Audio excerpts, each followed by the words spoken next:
Oh.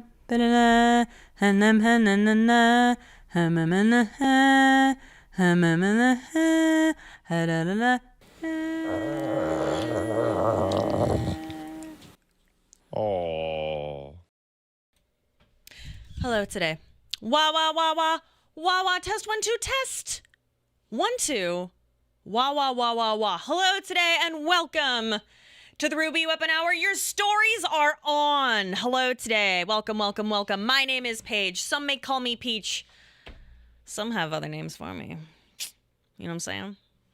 Do you know? Do you understand? Do you feel? Do you see what I have done there? Thank you.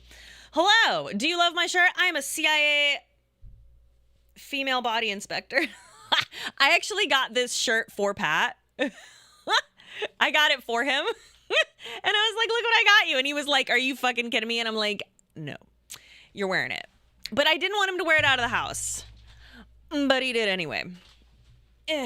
I turn Peach's VODs on so my Gram doesn't feel lonely when I leave her at home for 16 hours. That's right. If you need a noise, a horrible honking noise for your animals to listen to, or your grandma, or your gram, or your gram. You are drunk. Oh, dearie. Oh, me, oh, my. Make sure you have some water. Did I do something to my hair? Why, yes.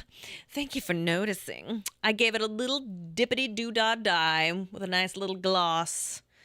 As I've gotten older, as happens with redheads, you kind of turn this horrible, not horrible, just a duller, auburny situation, kind of like what's going on with Pat, and you could see it just like creep in after I had my son, and as I've aged because I'm 29, so I'm like fuck. So I dye my hair, and I also have to dye my brows. This is, some of you have seen the stream where I am barefaced, and my eyebrows are dyed, but like when they're not, they are fucking white. Am I the asshole for throwing a girl into a water well to become a Chinese empress? Find out today. How's it going, guys? Hey, I'm Night Page today. I am Night Page. Behold, it is I, Night Page. Welcome. Delicious soup.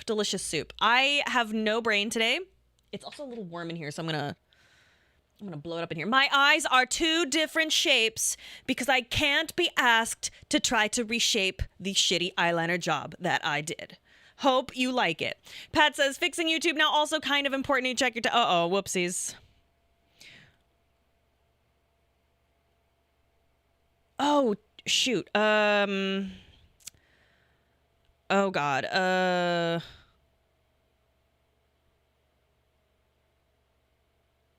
There we go. Sorry, Pat. I'm sorry. That's a bummer. There we go. Okay. You mean mac and cheese burgers from leftovers? Yum. I can do one wing.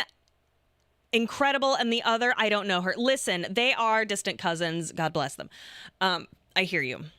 And I see you. And that's why I tend to do eyeliner after I've done my mascara. Because then I'm like, okay, here's my lashes, because I have like 6 lashes. Like, I'm like, there they are. And then I kind of go, and I like, the eyeliner kind of mimics whatever the fuck my 2-3 lashes are doing. So you give that a try. I'm using, balls. I'm using FanFest by Benefit. I have stick straight white lashes. They kind of go, right? So I need something that actually will make them stick up a little bit. So I curl them and then I use this. This actually does a pretty good job. Anyway, guys, hello today. We have, am I the asshole? FanFest, I know, right? When I started using it, I was like, oh my God, it's like Final Fantasy. You guys, thank you so much for being here. This is not my normal time. Maybe it could be. Let me know what you think. Let me know. Let me know if you like me at this time. Maybe it'll be me. Maybe it will be me. I don't think so. I think Pat really does a bang up job at the night Pat. It has been a long time since we've done an Am I the Asshole? Well, I was gonna do Mass Effect, which I probably should have done. Come here often. Winks both eyes. Are you interested in a couple minor, non-spoilery Fallout Season 3 stuff? Why, yes. I am interested. I do have some spoilery stuff for myself, so feel free. Oh, God, what did you do, Pat? Pat, that's incredible. He just sent me a new YouTube thumbnail. That's beautiful. Am I the ass effect? I love that. Am I the ass effect? I'm gonna do smash or pass effect though. So get ready. By the way, Donut Hole gifted 5 subs. Thank you so much for 5 subs. Thank you very kindly. I'm gonna kiss you. Mwah. It's a little kiss for you. Don't think about it too hard. Maybe it was sexual. Maybe it wasn't. Maybe it was innocent. I don't know. Who knows? I'm sorry. I'm so sorry. I have a lot on my plate right now. I'm trying to be like silly, and I'm just like, I have nothing in my brain right now. Sorry. Oh, Treasure Vault, please blue sky me ASAP. I hope it wasn't you're married. Oh my God. Don't worry. I won't tell. Shh. Shh. Wait a minute. Pat will show whole for a very low amount of money, okay? I don't think he'd mind me kissing someone on the forehead for 5 subs. He will show whole, okay? He'll do it. Don't make him. Please. We ask this of you. How much money? King Gwendolyn, I knew it would be you. Pat shows whole at. Oh, yeah. No, Pat would show whole for money. I'll never tell you that amount because I don't want Persona and Kai to crowdfund the amount of money. Because then that's forever. That's forever. And I think it's a low amount. If it's going to be forever, it's got to be up there. Okay? That's what I think. A crisp $50. Only Pats. Only Pats. And God love him. I almost said rest in peace. I don't know. Sorry. I need you to know I am like gone. I've been so stressed out. I've got a lot on my plate. Like good stress, but it's also just like, oh my God. So, also it's a very light week for me. This is pretty much it for me until Friday when, oh my goodness, I get to hang out with the girls again. Oh my God, the girls. Ooh. Did I go out? Wah, wah, wah. Okay. You can hear me, right? I swear to God, these wires. I get to hang out with the girls. Oh my God, yay. I'm going to hang out. We're going to do Outlast, which means we're going to watch Coil get head. So excited. Have a big crush on him, even though he's evil and weird and not a good person in any way, but he's weirdly attractive. I wouldn't say he's a hear me out because like he's like a normal human man. I think I need Pat and I think maybe on my sub goal list, I'm going to force Pat and me, but mostly Pat, to do a hear me out cake. And whoever hear me out's cake sucks gets like pied in the face. That's what I think. The circumstance is a hear me out. Yes. I agree. What do you think? Would you like to see me? Who judges that though? Me. Wouldn't it just be just me? Hear me out is so important. It's truly but Plague Ass does yes, well Plague Judge. You could totally have the hear me out cake be the baking stream too. That's a great idea. Oh my, what is happening? Are you guys hearing this pop? I'm not touching anything, by the way. There are no wires that I am touching except like this one, but I have no choice for it to be there. I'll just move it there. Now it is not touching me. Okay, you haven't heard it? Okay. Cream pie, Pat. Oh my God. Okay, sorry. I heard some like garblies. By the way, I am trying to clean up my office to actually show it to you. It's so pretty. It's so pretty. It's just like there's a bunch of boxes, and right now we're kind of using it for storage as well. So it's not very attractive, and acoustically it sucks. And you know, I legit used to sell slapstick pics, so I know some of the science behind pies in the face. Oh my God, like, what do you mean slapstick pics? Like sexy slapstick? Like, damn bitch, you stream like this? What's up? What do you mean? Yeah, slap dick pics. Nailed it. Good job. Good job, Dodongo. Yeah. Does it involve cake farts? Important. Important. Comedy pictures used for public domain. That's awesome. I love that. Explain that to me. How did you get that job? That's great. That's wonderful. Right, donut hole? Like, I don't know where the fuck to put all these boxes. And some of them are Pat's boxes and shit. Like, there's boxes over here. Like, oh my, it's so, it makes me nuts. It makes me nuts. Question about the wires. Can you not use some sort of cable management to keep them away from your legs? Oh my God, Z Comics. I said that to Pat. I'm like, isn't there some kind of, he's like, just don't touch them. I'm like, I love him. He is my partner, and I should not kill him. Flames on the side of my face, burning, heaving breaths. Pat is wrong. Cable management, good. Cable management, good. Cable not managed, bad. Cable not managed, cause and silence. Not good. Went right to the moon. Maybe just stop kicking your feet every time Garrus is on screen. Listen. He is so hot. He's so fucking yummy, yummy, yummy. He's not even hear me out. He's not even hear me out.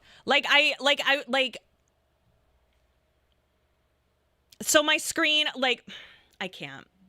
I can't deal. I can't deal with it. He's so fine. And the voice and the writing and the romance is going well. And it's so sweet. Oh, you know what I'm saying? So it's not mostly the voice. I will say the voice definitely helps. The Thane is also very hot. I am not as attracted to the idea of him being like, and then I just fucking left my wife because who gives a shit? And it's like, well, I'm glad you regret it. Left your son too. And I understand why. And I understand it's supposed to be like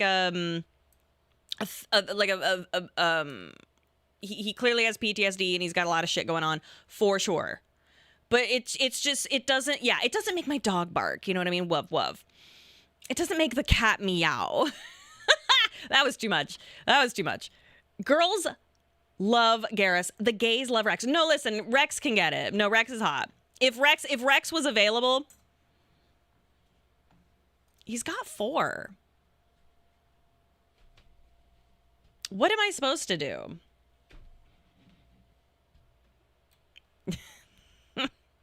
What am I supposed to do?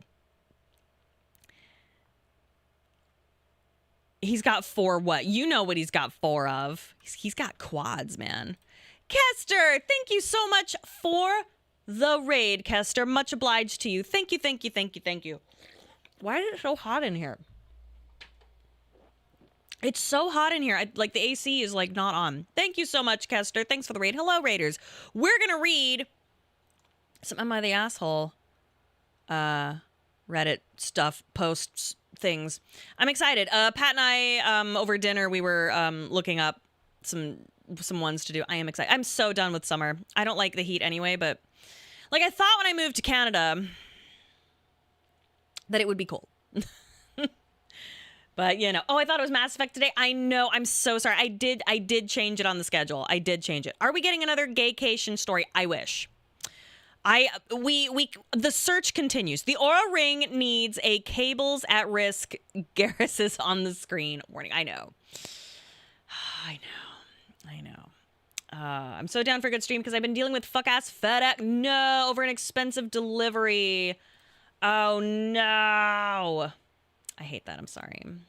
I would love another gaycation. Oh, man. Ogtha, though. I think I might like Ogtha more. I think that one's more believable to me, even if it's false. I care not. So that is something else. When we read Am I the Asshole here, I want you to know that we're going to pretend it's all real. Doesn't matter how gaycation or Ogtha it is. Ogtha is crazier. Gaycation has more iconic quotes. So real. If you have any posts like that, I am willing to read them this evening. Did we get an unban request? We did receive an unban request. It is actually old. I thought I had read this one, but I did not. because I think I would remember. Yes, we did receive an unban request. The CBAT post. Of course. I've read the CBAT post. It's beautiful. It's beautiful. You have one? Send it to me on YouTube right here. Like, yeah, just post it in chat on YouTube. I think you can post a link. But yeah, if you have any similar to that. But let us give a brief thankaroonie. Thank you. Oh, by the way, thank you for coming out tonight. This is not my usual time. It's not my usual thing. I am off. Oh yeah, you can also send it via DM to Ahmad, who will help you. Yeah. Sorry about that. That's where I'm going. But yeah, I will then stream Friday, Saturday, and Sunday as well. A brief giving of thanks. Shonen Hyo resubbed for 33 months. Thank you very kindly. Queequeg resubbed for 54 months and said, gay old space robot skeleton yaoi 2. If you guys haven't read The Infinite and the Divine, please do. By Robert Rath. It is wonderful. It is wonderful. The audiobook, which I normally first recommend the book itself. The audiobook is spectacular. I do recommend that one as well if for some reason you aren't able to read the book. But the book itself, it's like the most beautiful language. It's funny, it's smart, it's gorgeous. The Infinite and the Divine. Hello, Kai. The sequel is The Wicked and the Warped, and it just came out, I believe, on the 15th. I am so excited. I, for some reason, cannot find a physical copy in Canada. I can't get it shipped. I don't know what's going on. I'm gonna try to go through a nerd store. I don't know. But it is available Kindle and audiobook. So I hope you give it a look-see, because apparently the sequel is just as good, and The Infinite and the Divine is considered to be one of the greatest, if probably the greatest Warhammer book by a lot of people. And truly, you do not have to be a Warhammer person to read it and enjoy it and know what's going on. You just kind of get a little like, oh my god, I know who that is. I clapped when I saw it, kind of thing with the way it's written. It's so good. It's great. It's good. Sucker Punch Sid resub for 101 months. Thank you. Whoa, triple digits. Happy 101. Hope you're doing well. Thank you. I'm doing all right. Smite Knight asks, speaking of Nerd Store, have there been any more D&D adventures, or is that on pause for the moment? I think I'm done. I think I'm done with D&D for a while. I am asked by our old DM, who is an old, at this point, older, an old pal, family friend of ours. He's so sweet. We really like him. He is so sweet, and he's been inviting us back, like, hey, I'm doing like weekly one-shots. It's really relaxed atmosphere. It's super fun. Please come join. And I'm like, oh, that would be so great. But I know that Jimmy will be there, and so I'm not gonna do that. Like, and he's like, no, I talked to him. I said, never, you can't do this shit to people, and he knows, and all this stuff. And I was like, that is so sweet, and I really appreciate it. I think I'm out. Unless there is a time when he wouldn't be there, then I might pop in like for like a one shot. But, like, I think I'm out, because like I feel like it's like his thing. That is like this thing for him in his life. And if I show up at his thing, it just feels like I'm just trying to poke him or whatever, because he is not going to handle it well. I don't believe that a good solid man-to-man talk actually helped. But it's very sweet that they keep inviting me. I was also like invited to like some paint stuff, and that was really cool, but like Jimmy will be there, and it's like, no, and I'm very polite. I'm like, oh no, thanks. But thank you for thinking of me, and miss you, and they're nice guys. I just know that if I show up, there will be an explosion from this person, and also bad smells. And I don't want to be the catalyst for that. I know it wouldn't be like my fault, but I would be the catalyst, and going there would be like, so I just don't want to deal with it. So that's what's going on. But I like no hard feelings to anybody. So yeah. Do they even want them there?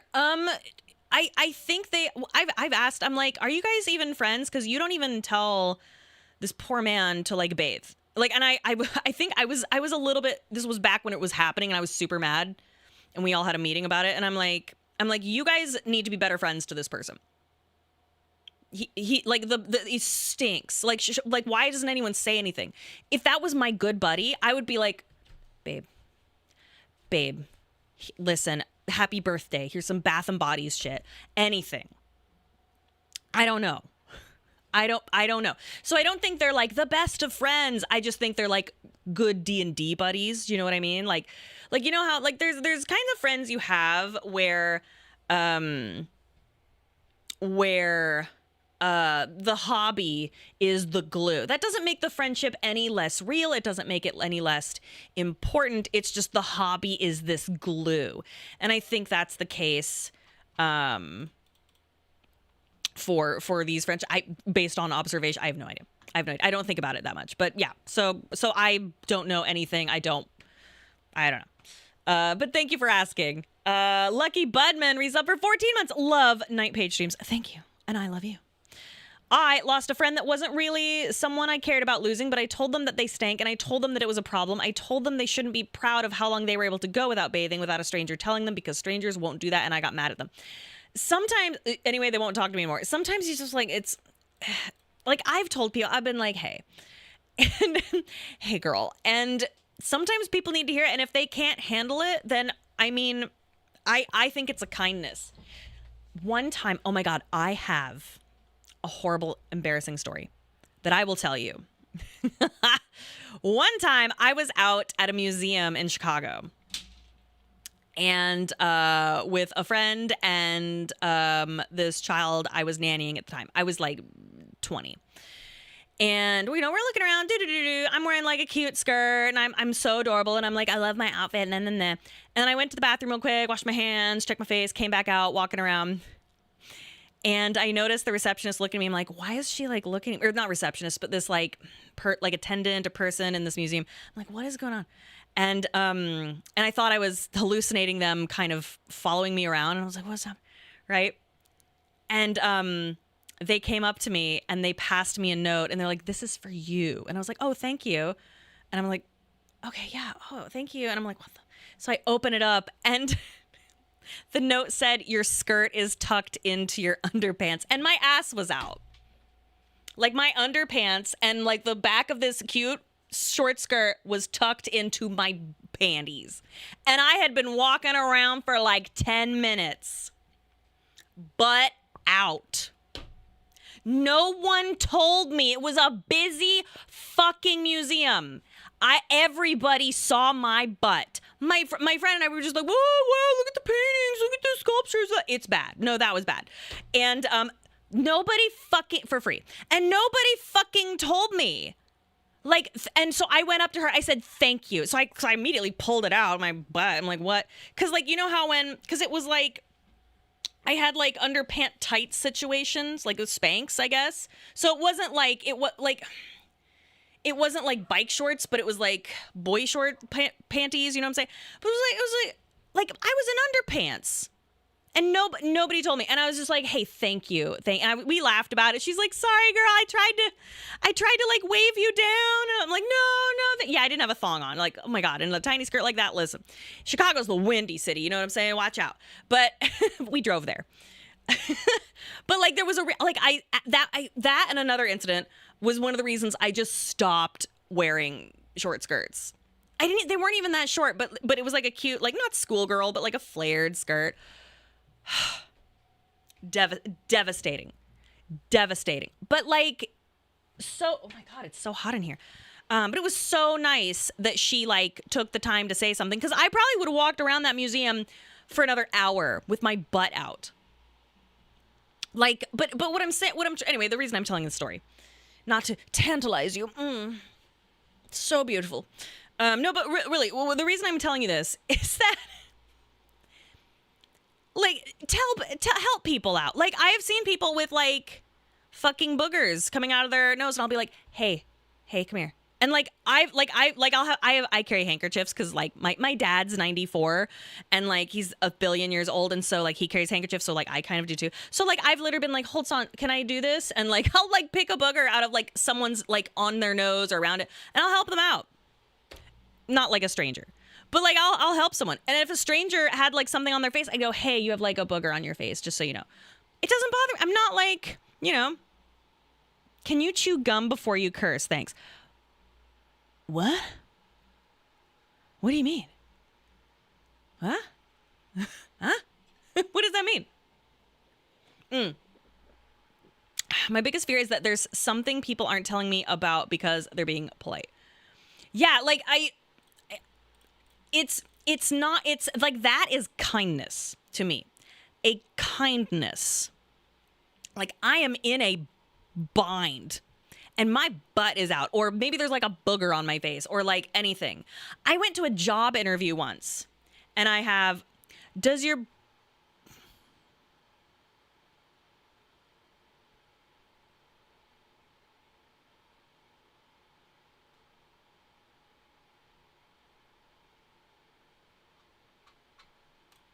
thank you. So like, I think it is a kindness to do for strangers and for other people. You know, this just didn't make sense. I don't know. I think I don't know what that was. I think that was maybe someone trying to like beat off. I don't know.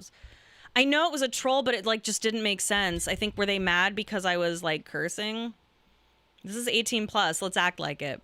Like at least pretend, please. Yeah, it didn't offend me. I was just like, what's happening? Twilight Cleric used 500 bits. Just got my copy of Wicked and the Warped. Super excited to dive into it. Just out of curiosity, are there any types of games you dislike, like RTS? I know the new Dawn of War games come out in December. Now have Necrons. I know, super excited. What do you mean? Like any types of games I dislike? Do you mean like the genre?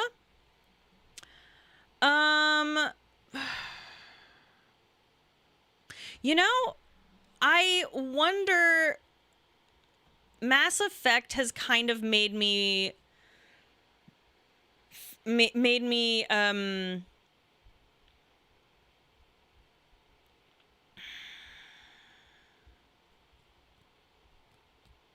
rethink whether or not I like root and tooty point and shooties, right? That's not what Mass Effect is, but I usually don't like shooting at all. And I think I am rethinking my position on shooters. I am rethinking it. Pun Pool tipped $20. Thank you so much. Hey, Paige, longtime lurker and recent chatter. I just want to say thank you for being yourself and being a source of joy in hard times. Well, thank you very much. It is my pleasure. I think we should all be ourselves to an extent. Listen, I want to be a ball and gun gamer. It's me. That's me. You know how it is. Thank you so much, Pun Pool. Listen, I'm a lurker. I love lurkers. If you've never chatted in here, I love you. If you've chatted in here, I love you. Maybe less. I'll never tell.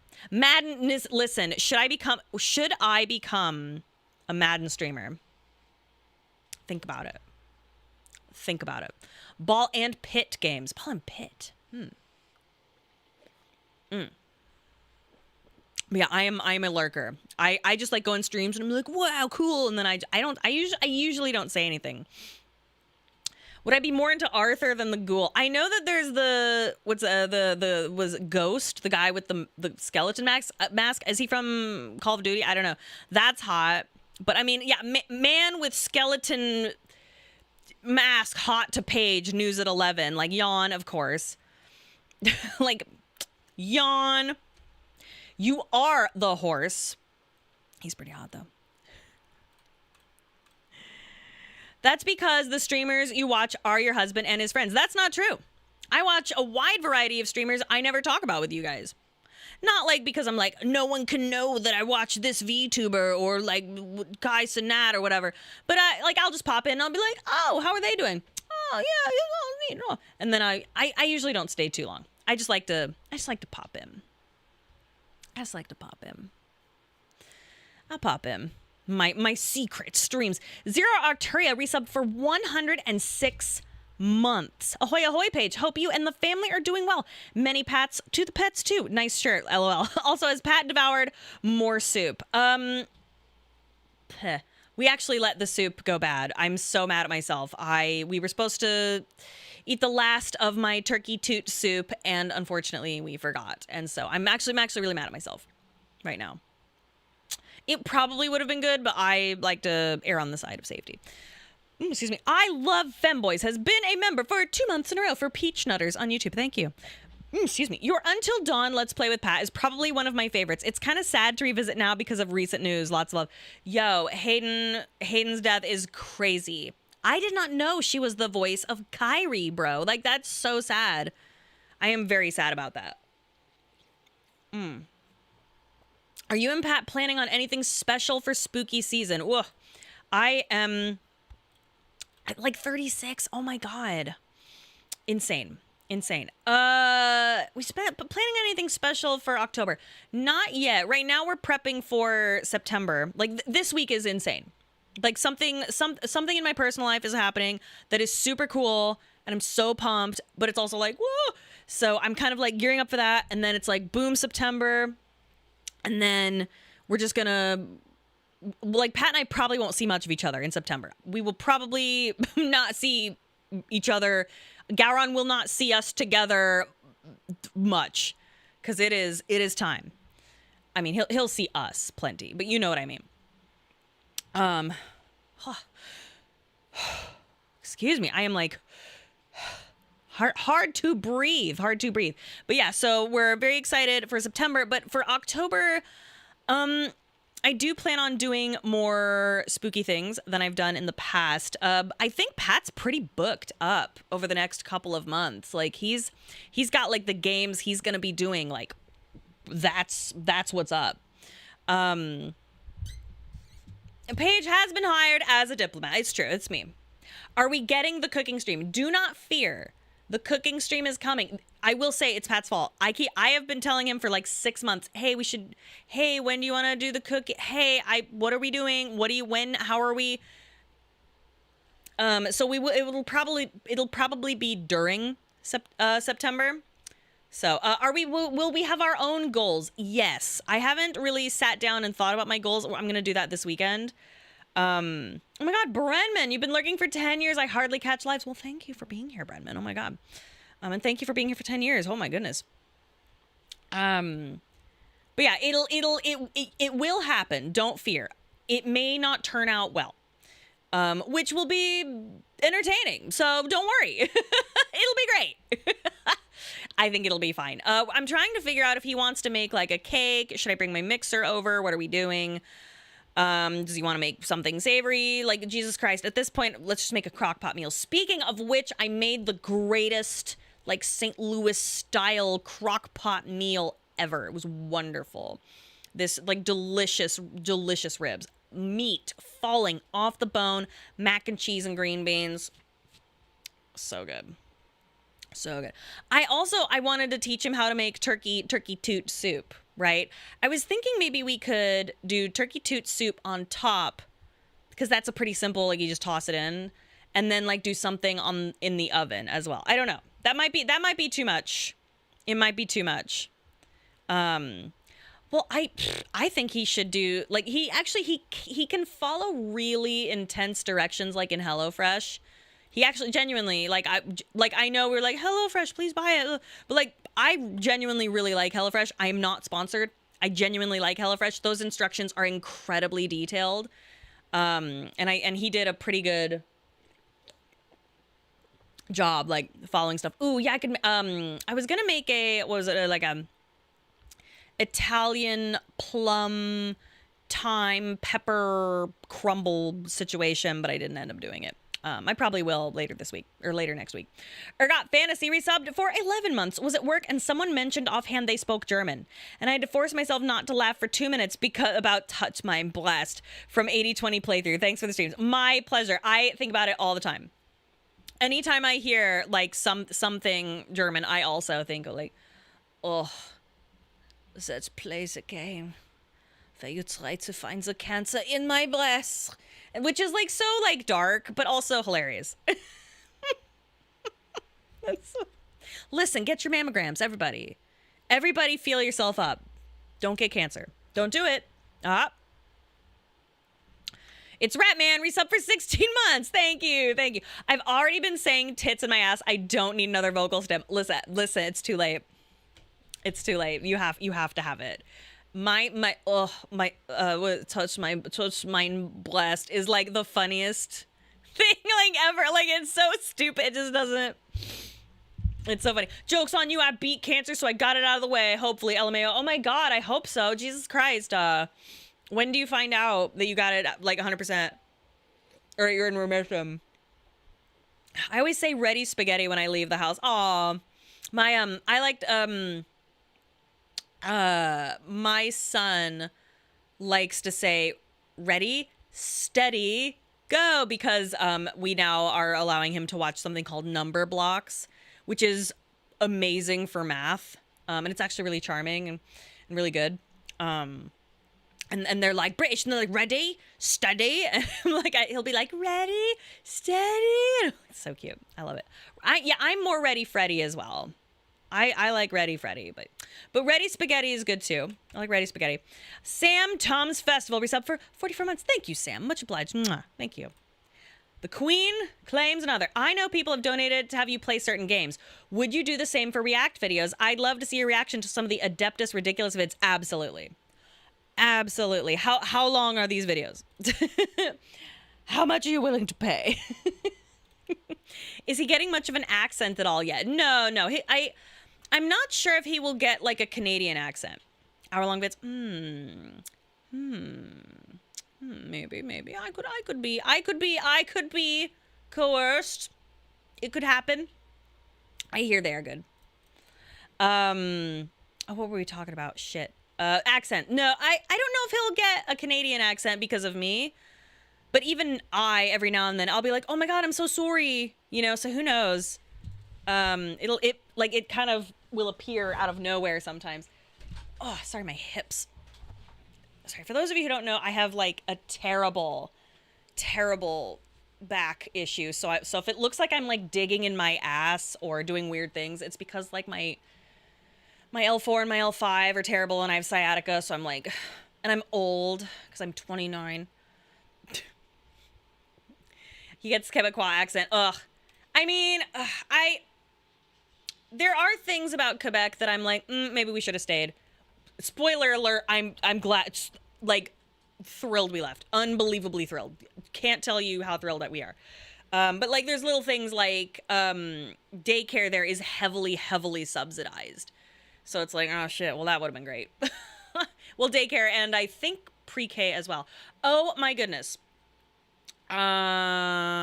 Speaking of pre-K, I did a really shitty job. Like, I feel like I failed. Oh, semi-related. How soon did you move relative to knowing you were preggo? I was pregnant within the month that we bought the house. Like, he knocked me up so fast, my head spun. It was crazy. We did it like that. That was the practice run. So no, it was once. Once. It was the week we moved in. Oh my God. Yeah, woof. That whole drive across Canada, it was crazy. It was crazy. And I really do regret not telling Pat to just like take the week off the podcast so that we could just enjoy that time. And I, hustling my butt just for like a silly, like, ha ha ha, and then everyone was mad at me for doing things in our own fucking life. And I told you we could. I know, whatever. Next time. Next time. Well, I never want Pat to miss the podcast because that's not only Wooly, or not. That's only Pat. That's Wooly. Like I don't ever want to be that guy. Oh yeah, people were mad at me. People were mad because they were like, oh, how could they do this to Wooly? And they fooled us and lied. And also they hurt Wooly. What if they didn't tell Wooly that it happened? And it's like, Wooly did not give a fuck.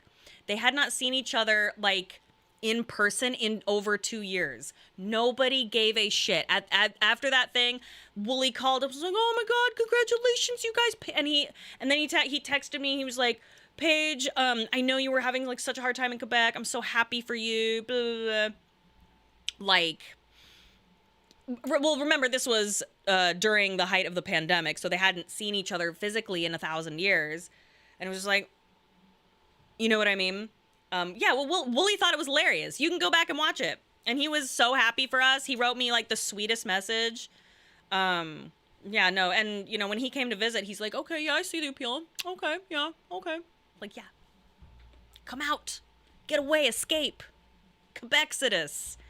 Quebexodus for the rest of us.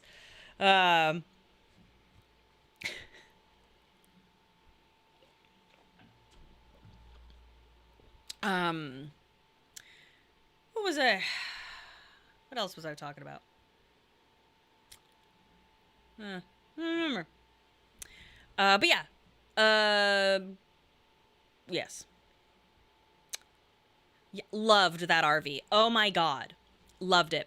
One of the greatest. If I had $1 trillion, I would buy an RV. I want an RV so bad. Especially now with gas and God knows what's going on with oil and shit and the way prices are. It's in the economy and God knows. But like in my wildest dreams, I would love to have just like a tiny little RV and go on little adventures with my family. So we did rent one, Mr. Avery. That's how we got here, and it was lovely, and it was wonderful. But it was quite expensive. But it was kind of our only option other than to fly. But we couldn't really fly with Geef. RV or van? I would prefer an RV. I would go no larger. I would do a C class. I would not want a van. I think that would be too small. But I did a 35 footer. And at 34, 35 feet, that's the max for a lot of places. Like if you want to go to like parks and stuff, that's kind of the max. But I think the vans are super cool, and they're much easier to like stealthily like, you know, park wherever, blah blah blah. So that's like the bus one. So the bus ones are class A. Those are the big ones.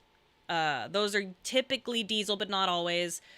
Those are like the ones that look like a bus. You can easily live quite luxuriously on a class A. Class B and B plus is kind of more like van and maybe a little bigger. Whereas class C is, I think, like 29 to 35, 34 feet.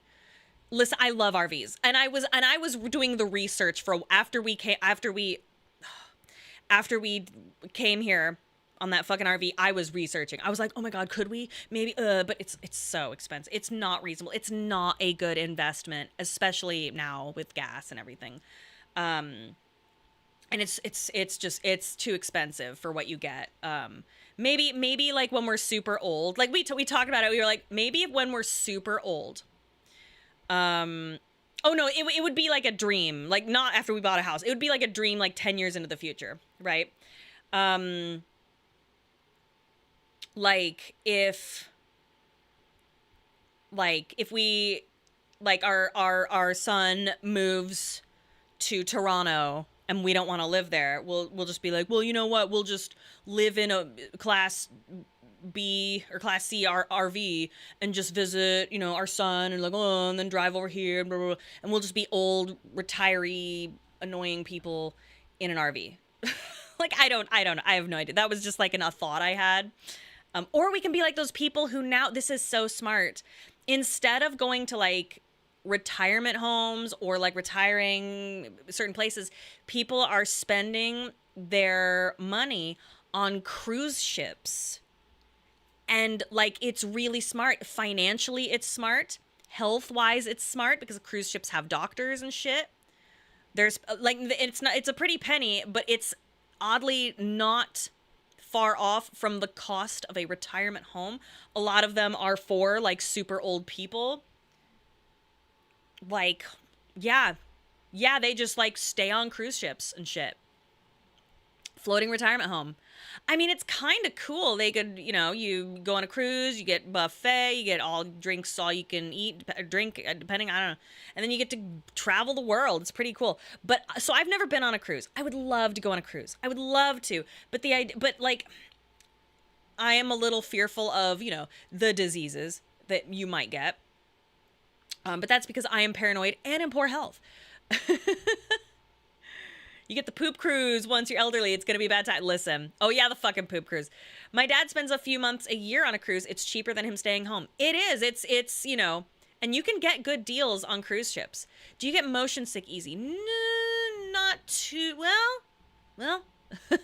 I don't know nowadays. I kind of just vomit for almost no reason now, especially like cold weather makes me vomit.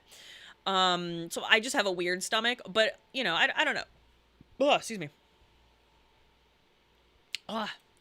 I don't know if I could handle a cruise once you're at the U.S. surrounded by water with not even a speck of land to see part. I feel like the agoraphobia would go haywire at that point. So some of these cruise ships are so big, it feels like you're on a giant like city and with like a malls and shit. Like it's insane.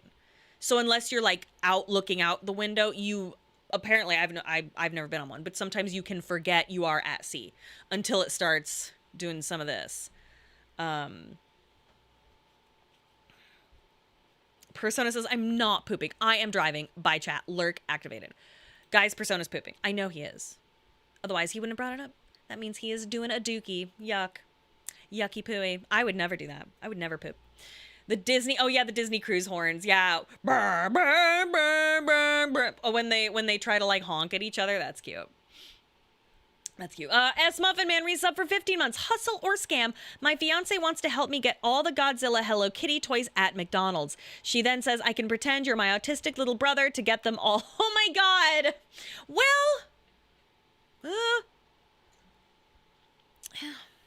but I think I think that's a scuffle. I think that's a scuffle. And I respect it. I respect it. Wave Runner 56 subscribed. Thank you very much. Listen. We listen and we don't judge. It launched today. Okay, I was going to say, I was like, I didn't know about that. There was a big nightmare cruise that content creators went on. What is that? Oh no. I did hear about the one that had what's her name on it? Oh God. What is her name? The girl with her hair is tied back super tight. She was on Dance Moms or something. Do you know what I'm talking about? Jojo Siwa. Jojo Siwa had her own cruise. And people like went on it to see her perform live. And I've seen videos of it and it is spectacular. I would absolutely go in a fucking heartbeat. Oh my God. I get the appeal. Wave Runners donated $5. Thank you through Super Chat. One of the 5 Xenoblade 2 Pros haunting Pat streams. But I've also got the name facts. So hopefully that off balances. Also, that was legendary. Was that from me? I'll take it. Thank you, Wave Runners. I love you. The greatest Kate became a member of Peach Nutters. Thank you. The greatest people alive. Thank you. I love you. Mwah. I watched a reel on Instagram of a totally random non-JoJo Siwa fan go on that cruise and it was wild. I think I know the one you're talking about. It's awesome. They didn't buy out the whole ship, so you have normal people with JoJo fans. Yes, exactly. And I think so. Mothman, I saw it on a TikTok. These girls were like not the like JoJo Siwa fans, but like they were like fine with her, but they like wanted to see that what happened. And like apparently she has a huge following of like mid 40s British women love her. I don't know. I was referring to the whole hiding. Oh my God. I am so sorry. Oh my God, Wave Runners, I am so dumb. I was referring to the whole hiding that you and Pat moved until you were already there. I am so sorry. I'm sorry. I don't have a brain cell in my head. Thank you, Wave Runners. I appreciate it. Thank you for clarifying.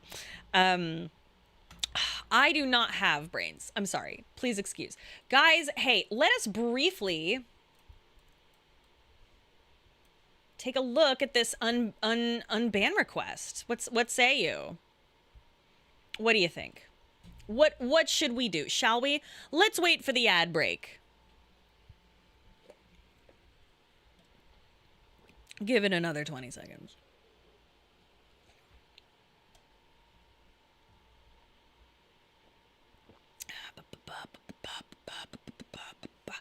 All right, break. So it says break done in 10 seconds for everybody. Just a moment, just a moment. Oh, I see. Waverunners, I also mentioned earlier my donations towards keeping him banned, if that's still happening. Oh my God, you're so naughty. If I outbid someone, can I keep them banned? Yes, you may. Yes, you may. So, this is not from AITA.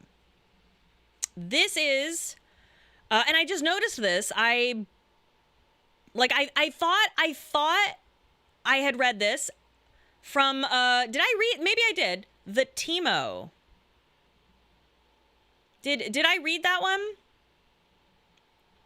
So this person I banned, I'm trying to get exactly what was said, but of course, oh, there we go.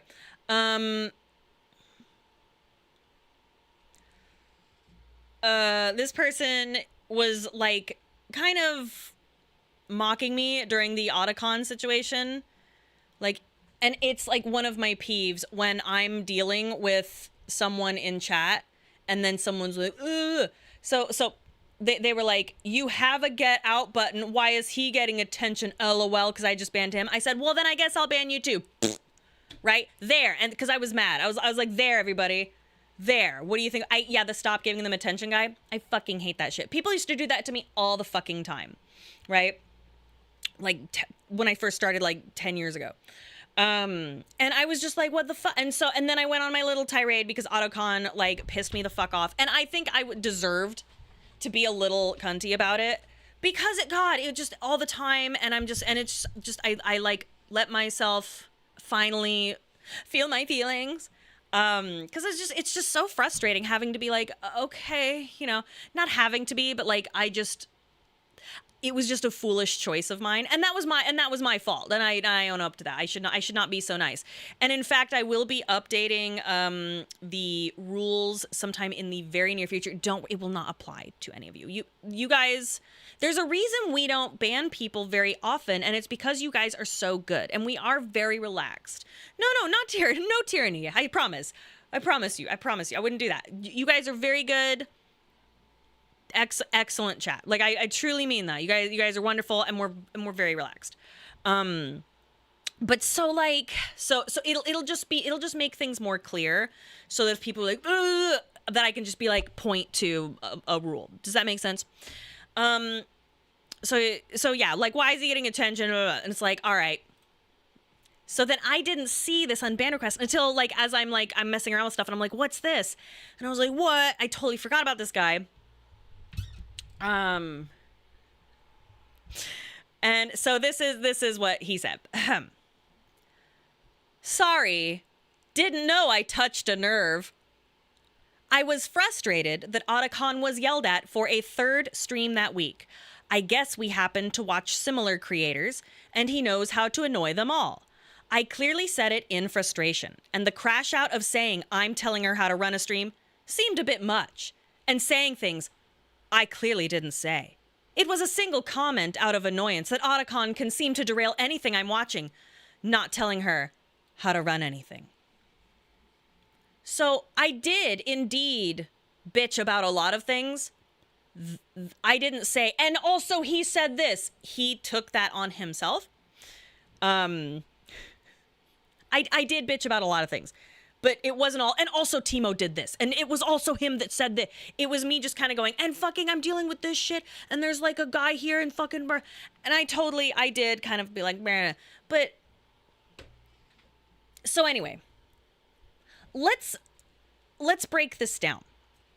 I'm not even playing, let's learn something. And I'm not even fucking with you, I'm not even shitting on him, really. when you open an unban request, this page was very clear about the situation, what was happening. Thank you. I appreciate it. I feel like I'm pretty clear most of the time, unless like my brain short circuits and the mouth goes, which happens sometimes. And I feel like you guys are very upfront with me, and you're like, Paige, what the fuck does that mean? Let me know. Sorry, didn't know I touched a nerve. As an unban request. Sorry, didn't know I touched a nerve. Not even sorry, I didn't know I touched a nerve. It's the sorry, didn't know I touched a nerve. It's like, come on. Sorry, you were offended. Not an apology. And also, I feel like he took my little like bitch fest as, oh, this is about me. Oh, this play's about me. And it's like, no, you were collateral. You were collateral damage. I was just like, boom, boom, boom. And you're annoying too. Pow. And here's the thing. Basically, sorry, your pussy got hurt. So here's the thing. I actually agree with them when they say I was frustrated. Otacon was yelled at for a third stream that week. Yeah, it's frustrating. I do agree with him. That's on me. That's on me. I made that keep continuing, even though I obviously wasn't encouraging it. I allowed that to happen, and that's on me. And I take ownership for that. I guess we happen to watch similar creators. He knows how to annoy them all. Also true. Also true. Okay. I clearly said it in frustration. This is the admission part. Yeah. True. We all get frustrated. And the crash out of saying, I'm telling her how to run a stream seemed a bit much. And saying things I clearly didn't say. There's like, why would I be like, and also he's this and that and that when I have like the thing that you actually said.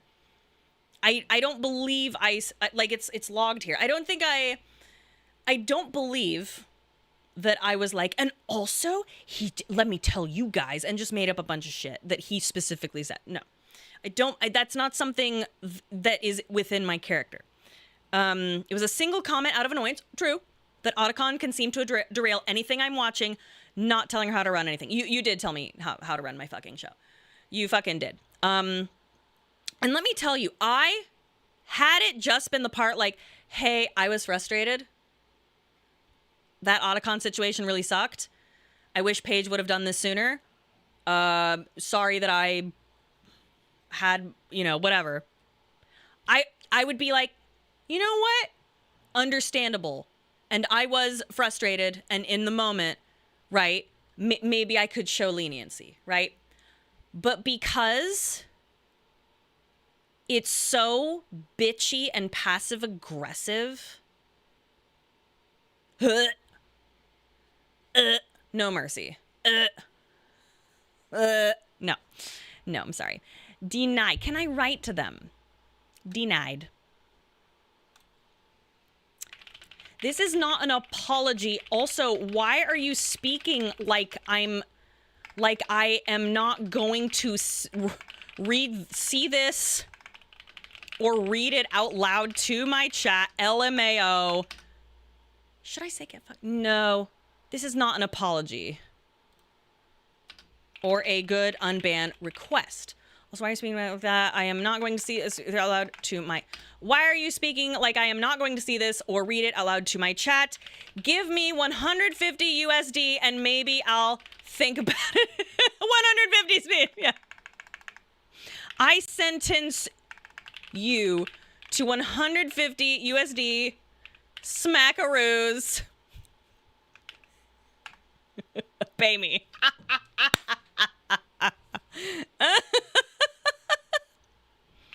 And maybe I'll think about it. Lol, just kidding. No, I don't know.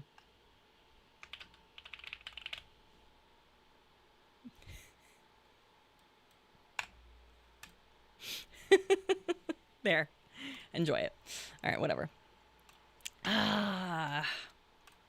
He's probably watching. Here's the thing. He can do that. That doesn't bother me. You know, like that was the thing about like AITA. It's like, had he was banned in this chat, he absolutely couldn't continue watching. Just use a fucking Smurf. Like, I'm not gonna know as long as you're not fucking annoying. Like, right? As long as you follow the rules, I don't fucking care. Give me 150 USD and I will let you back in. Silly. No, I know what you mean, Waver. I know it. Anyway. It was AITA immediately talking in YouTube chat under the exact same name was Gold. It was amazing. It was beautiful. Okay. Anyway.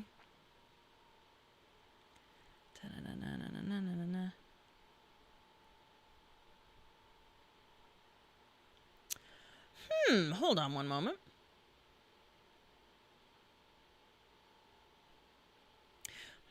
A ban occurred today, and I don't know why.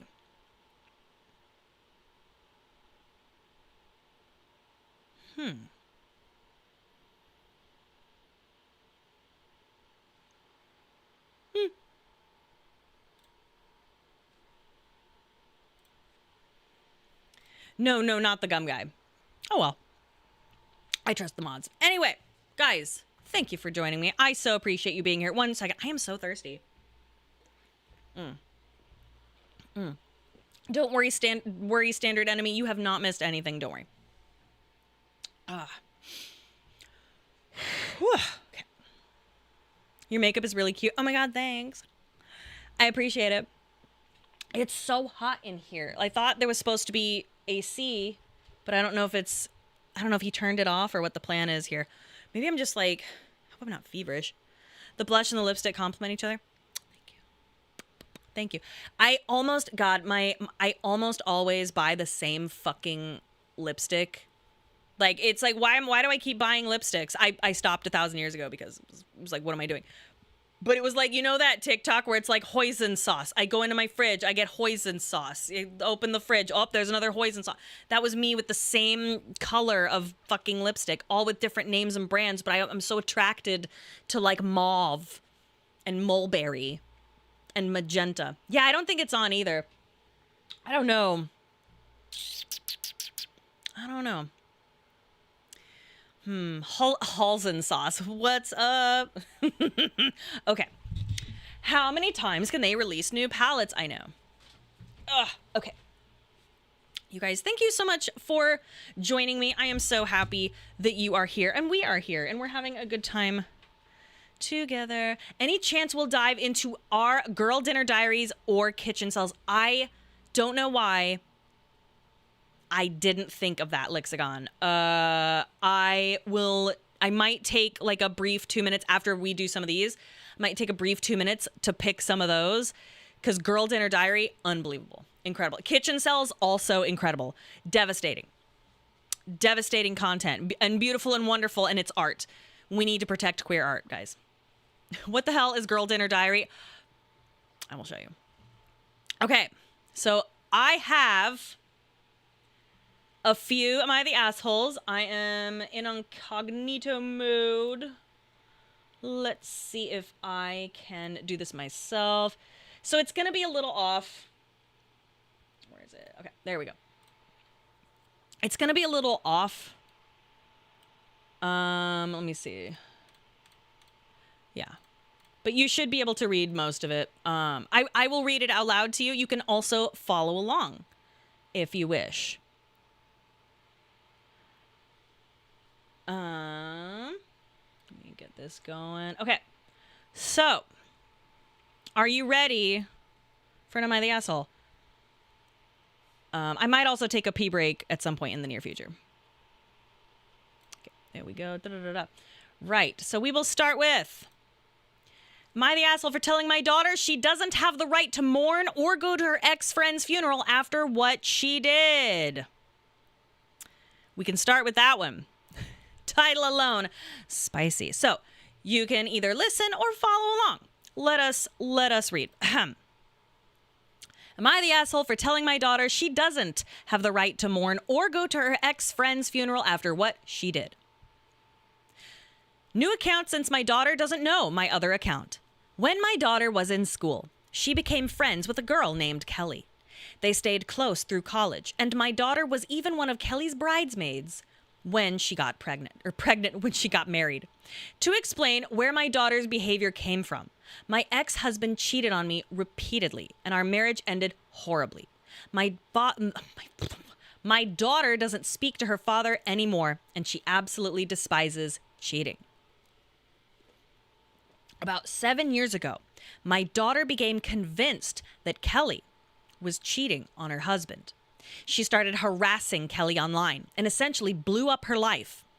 By the time my daughter found out that the man she had seen Kelly with was actually a relative, they were at a fancy restaurant together, it was too late. Kelly's marriage had already fallen apart, and because we live in a very religious community, she was ostracized by many people. They had a huge falling out, and it basically came down to my daughter ruining Kelly's life. Kelly blocked her on everything and eventually moved away. Kelly hated my daughter after that, and so did her mother. I still run into Kelly's mother occasionally, and she has made her feelings about my daughter very clear. The issue is that Kelly recently passed away. My daughter found out through a Facebook post, and the funeral is this weekend, 2 states away. My daughter was planning to attend the wedding, and I told her that it was a terrible idea. She said she needed to go, and I told her that she shouldn't go. We got into an argument, and she said she had every right to mourn her friend and attend the funeral. I told her that she really didn't have the right to mourn Kelly or go to the funeral because Kelly hated her after everything that happened, and because my daughter had destroyed her life. She hasn't spoken to me since. Now I'm wondering if I should warn Kelly's family that my daughter might show up at the funeral or that I might be in the wrong here. So by the way, Pat and I, we're at dinner. We're like, oh, this is a spicy title. I have not read these.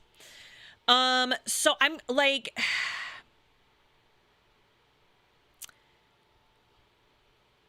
not the asshole, right? Guys, listen, let us judge strangers together. Wait, I forgot to open with this. Listen. Some of these maybe they'll seem fake. We're going to treat them all like they're real. We're going to treat them very seriously. We are going to judge strangers we do not know.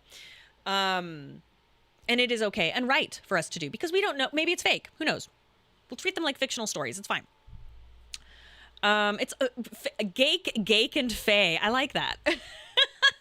Okay. Can she mourn? Of course. You can say your prayers, send them up to the big G. You can light a candle, something along those lines if you wish. But I think because here's the thing, the funerals this is my opinion. Yeah, pour one out. I feel like funerals are for the living. I think that's not exactly like a hot take. Funerals are for the living, and when you cause drama at a funeral, or you go to a funeral where you're going to cause drama amongst the living, you are not celebrating the life or mourning the loss of someone you knew. You are harming the living people that were still close to this person.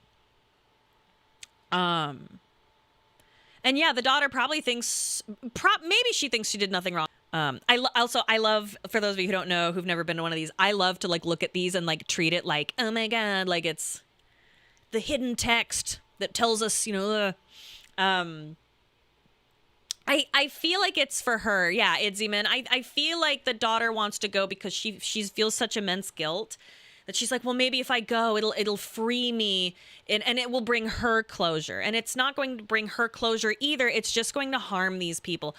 And I think it is the mother's, I would not say duty, but if it were me, I would personally feel it is my duty to warn this family, hey, you might want to have someone at the door of the church or the facility where the wake or funeral is happening and turn her ass away. Turn her little ass away. It's just, that's so... It's so selfish, and that's so sad and so dark. And I'm really delighted that the mother isn't just taking her daughter's side because, you know. That's what I was going to say, comrade. She could just always visit the grave and dramatically walk away like at the end of Spider-Man. You know, no one's harmed. She can say her goodbyes or her prayers or whatever at the headstone or whatever. She could do that, but I feel like actually going to the funeral is so... I think that's really selfish. Yeah, she got to carry that weight. Yeah, that's a bummer. Oh, excuse me. I am burpy. Oh.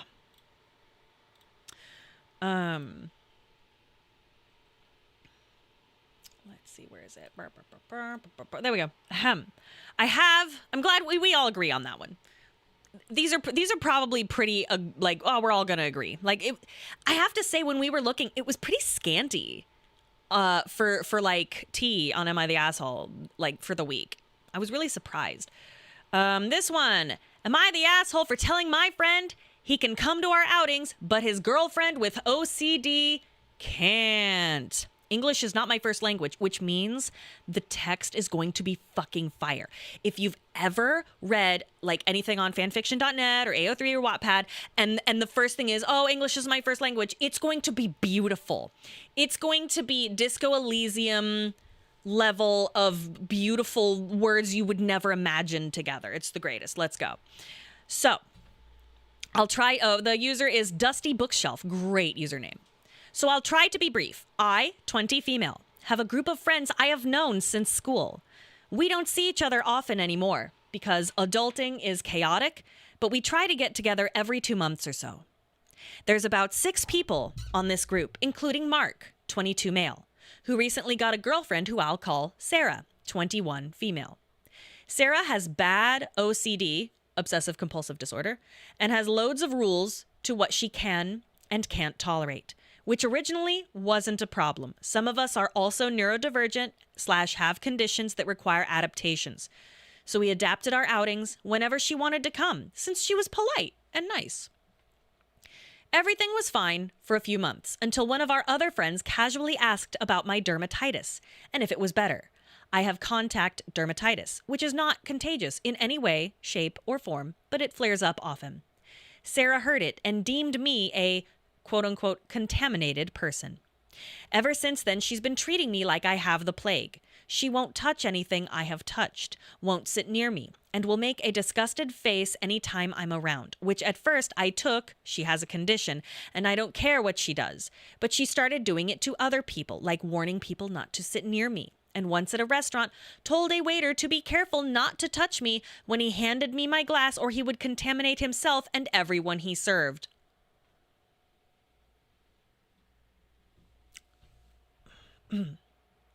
At this point, me and everyone in the group are incredibly bothered by it. And one of our other friends even told her and Mark that she can do what she wants, but it's shitty to keep saying that to people. Here's where I may be the asshole. Let's get into it. We were planning our next get-together, and I told the group that if Sarah was coming, I wouldn't go. I don't deserve to be treated like a monster for something entirely out of my control and harmless to others and be shamed by it. Since the group was already bothered, we all decided that Mark was welcome, but we didn't want Sarah around until she dealt with that fear. He wasn't online at the time, so I texted him in private, explained that Sarah was making everyone uncomfortable, and we'd prefer she didn't come until she could work through at least not telling everyone not to touch me. I also said we understand if he didn't want to come without her. She is his girlfriend after all, and he has to support her. Well, a few hours later, he blew up, calling me an ableist asshole, said Sarah has seen the messages and hadn't stopped crying and blocked us all when he saw the group agreed. Am I the asshole? Should I have not said something to the group and just pretended I didn't hear it? Edit. So, that post certainly gathered more attention than I intended it to. Already saw one of those voiceover videos about it. Yeah, it's a good one. I just wanted to thank everyone for the responses, especially the people who broke it down for me a bit. It helped me see that, although some things could have been handled differently, I wasn't overreacting. Our next hangout is in 2 weeks. We are all currently still blocked, but I'll make sure to post an update if this Reddit, if anything ever comes to it. Absolutely not the asshole. Absolutely not the asshole. She can cry about it. Boo-hoo. So sad. So sad for her that she is actively making things so deeply weird and mean. Not even just like weird and uncomfortable, but like mean. Excuse me, server, she has yucky skin. She's yucky. Well, what do you mean, King Gwendolyn? I want to hear what you have to say. But like in my eyes, if I'm sitting there and someone points at me and is like, server, she has yucky skin, I don't want you to be contaminated by her yucky, horrible skin problem, yucky patooey. I don't know what I would do. I don't know what I would do. Ooh. You know, and I think them being like, hey, we totally support if you don't want to come, but we do not want her here. You're welcome to, but if you want to support her, we totally understand. I feel like, I don't think in any way that it could have been handled differently. How differently could you have handled it without being like a fucking rug? Like being a fucking rug. Hold on, what other King? That's mean of me, but I don't like people who support the people that act like that, who say they can do what they want, but I told them it wasn't cool. I don't think I'm understanding. Yeah, no, then I'm gonna be so real. Then I would cut out. Was it Mark? I would cut him out as well. If you think that's okay that your girlfriend says that to like this friend you have, who's been your friend longer then you've had this girlfriend. If I had a partner like that, and if I Mark, bye Sarah, weird, not good, not because she has OCD. It does sound like something that would happen to me. And let me tell you, something kind of sort of like this happened, but not quite. But like in a very vague way. Oh no, I know what you mean, King Gwendolyn. Sorry, it's just the text is going so fast, so I have to think really hard, really fast, and I sometimes I can't make it. I know you're fine. He doesn't care about the friend. He does not care about this friend. He cares about his girlfriend, which is fine. He's super allowed to do that. Oh no, well, the situation I was in is it's not like she was like, oh, you have a disease.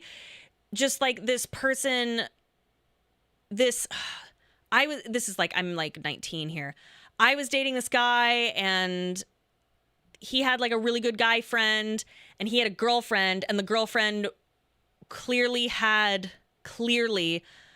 undiagnosed autism and would say the most outrageous things to me about like my body and what I could wear and like what I could say and do, and like it would get to the point where I'd be like, I'm going to leave now, and she'd be like, what? I'm just saying your breasts are out in, you know, just very strange. Even though like I like had like almost no cleavage. It's not like it was like, it was just really bizarre, and I would have to remove myself from places with this person. I'm not going into detail because it's such, I'm glossing over a lot of, because there were multiple, like, I'm telling you 10 situations where I had to be like, I'm not going to stay. I can't be around this person.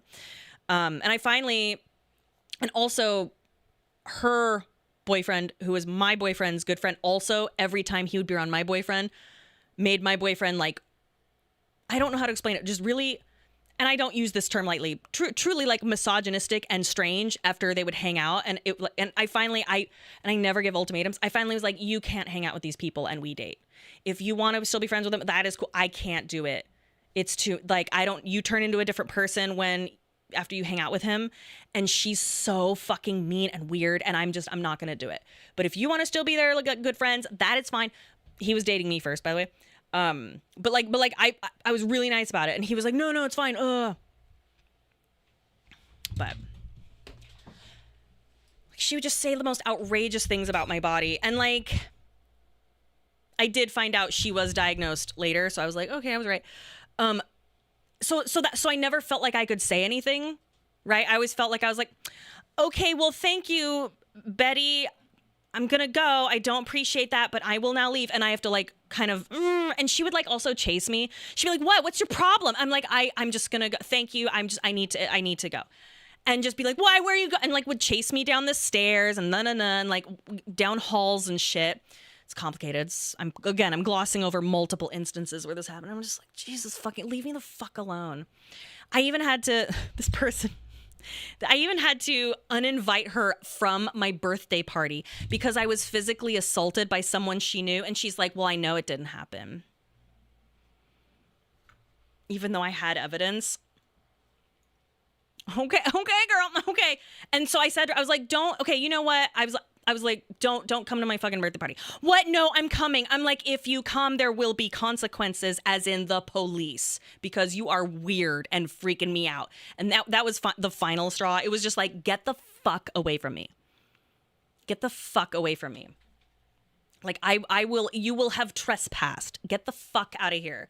And like, I've never been the person like, you're not invited to my birthday party. But like,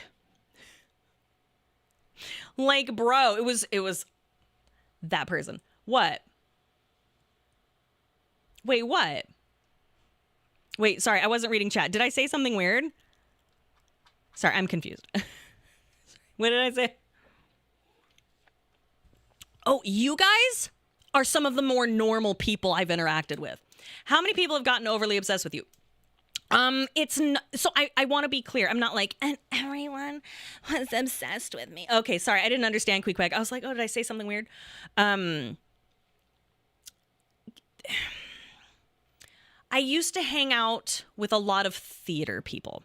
That's why I get a little bit like, when people are like, you're a theater kid. It's like, no. I hung out around them. I know what it is. And that's what it is. Okay. I know. And like, you know what I mean? And also like the groupies that like, you know, and I'm just like, oh goodness gracious. And so I want to be clear. I'm not like, and everyone was obsessed with me. Like it's not like they were obsessed with me. This person, just every time I was around was just really like,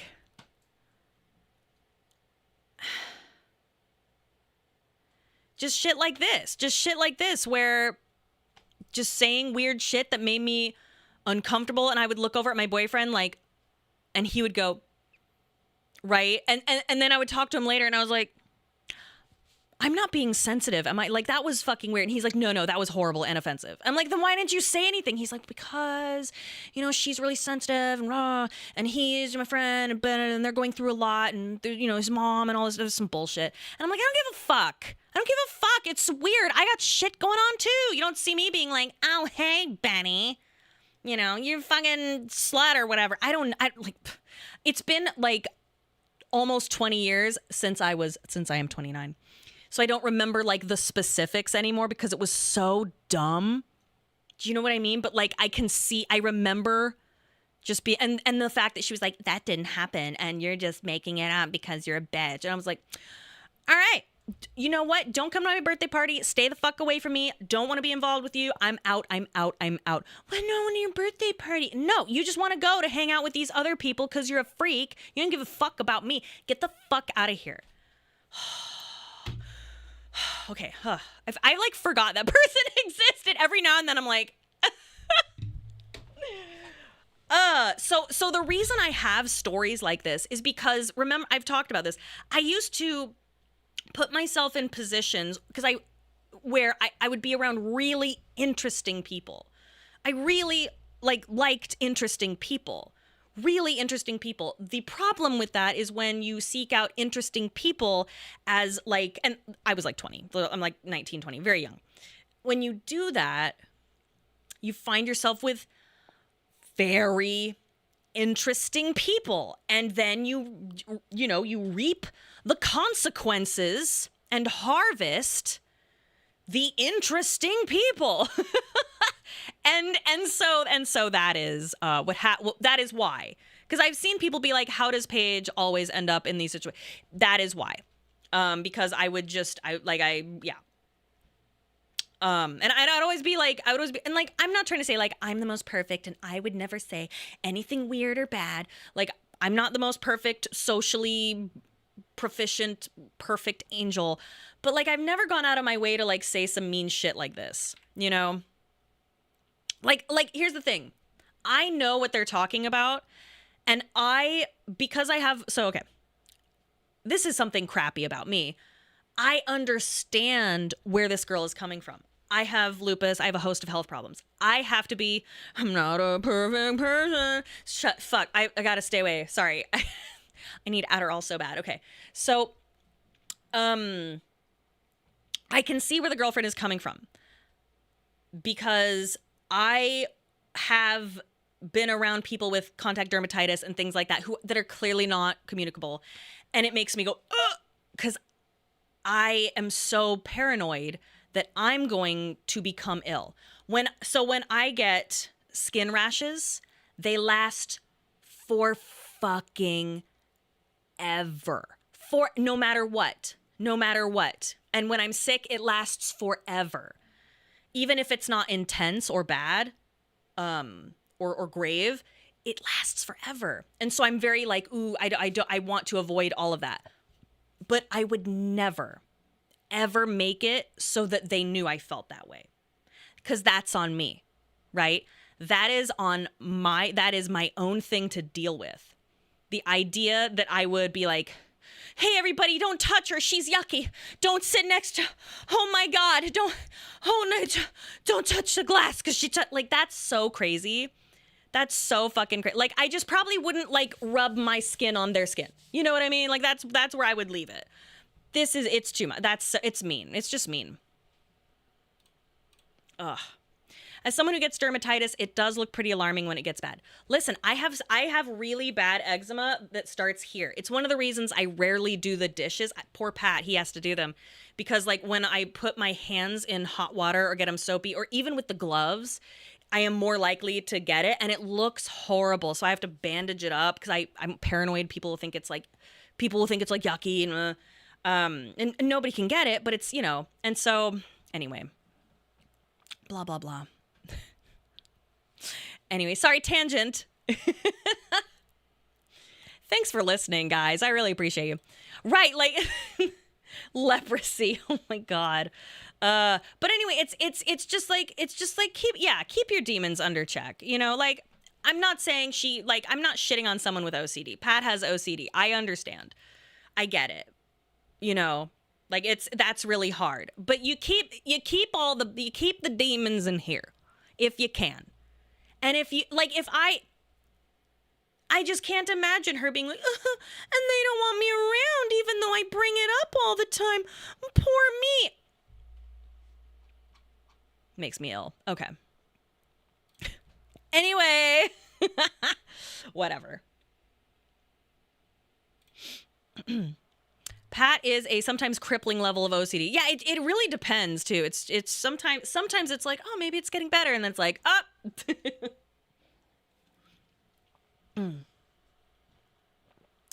You married someone that would tell the waiter about my contact dermatitis?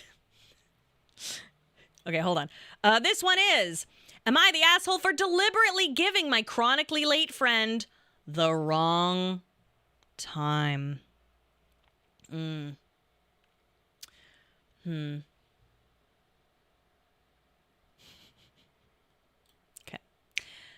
I, 20-year-old female, have a friend who is chronically late. I'm not talking about 5 or 10 minutes either. If we agree to meet at 6, she will usually show up around 6:45 or 7. That's actually not that bad. I have a story. We've talked about it so many times that every time she apologizes and says she'll do better.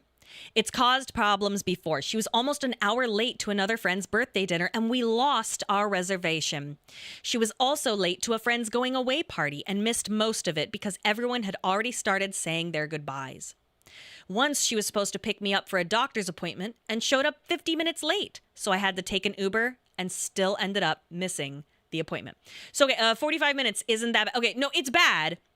It's not as bad as I have experienced and then Pat has experienced, but it's just like, It's late, but it's not. I'll explain. I had to pay a cancellation fee and reschedule it. I can name at least 20 such instances from the top of my head. The thing that really gets me is that if someone is late, even by 10 to 15 minutes, she will sometimes make a huge deal about it. Oh, come on. It's happened maybe twice, so I don't want to exaggerate it, but it definitely feels hypocritical given how late she is herself. Excuse me. Sorry. At this point, our friend group has basically learned to expect it from her. Last week, a few of us were going out for dinner. We had a reservation for 6:30, so I told everyone to be there by 6:15. She said she'd leave her house at 6. At 6:20, she texted she was leaving now. I was honestly fed up, so I DM'd her that the reservation was postponed at 7 instead. Everyone else knew what I had done. We got there at 6:15, had dinner, and when she finally showed up at 7:35, she was obviously pissed that we'd already eaten. She asked why I'd lied to her, and I told her that when I give her the actual time, she doesn't show up until an hour late anyway. She said that was completely different, and I deliberately set her up to be late. She also said she trusted me to give her the correct time and that I had no right to, quote, teach her a lesson. I told her I was tired of constantly waiting for her and having everyone else's plans revolve around her lateness. She called me manipulative and said she doesn't want to make plans with me anymore. Oh no! You don't want to make plans with me anymore where you just show up 10, 15 minutes at the end? Oh no! Oh, what a loss. Truly, what a loss. Saved you a plate of cries. Okay, listen. We've all been late. We've all been late. I've been late. It's horrible. I hate being late. I fucking hate it. I start to sweat. I get so anxious. Should she have done that? No. But I don't think she's the asshole. It's just not something I would have done. Here's what I would have done. Here's what I would have done. I would have told her that the reservation was for 5:30. Then she would have shown up at 6:40, right? And then she'd be there on time. Then she'd probably still be pissed, but then you'd have, I wouldn't say the high ground, but maybe, right? Now, here's the edit. A lot of people are asking, oh, well, there you go. Okay. Why I didn't just give her an earlier time? We actually tried that. Okay. We'd tell her things started 30 minutes earlier, and eventually she figured it out and started treating that as the fake time too. At this point, the entire friend group is just exhausted. We've all waited for her, missed reservations because of her, rearranged plans around her, and heard the same "I'm sorry, it'll never happen again" speech dozens of times. I think everyone was pretty much at the point where nobody wanted to keep accommodating it anymore. I know lying to her wasn't exactly mature and kind of petty on my part, but honestly, I was frustrated and wanted her to understand how ridiculous it feels when someone constantly treats your time like it doesn't matter. Yeah, no, drop her. That's not a friend. It's like, it's one thing if you're just like sometimes late or a little late, like 10 to 15 minutes late. That's fashionably late. Depending on the context and depending on the event, it's rude. But like, maybe you're not hungry. You're just coming in for drinks. That's fine. You're not going to disturb anyone. A lot of a reservation though, you need to be there within like 5 minutes of the time, because otherwise you're not going to get in the table.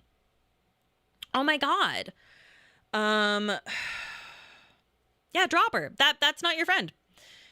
I have dealt with people. I had a really important meeting with someone that I needed to talk to and hang out with. Was 3.5 hours late.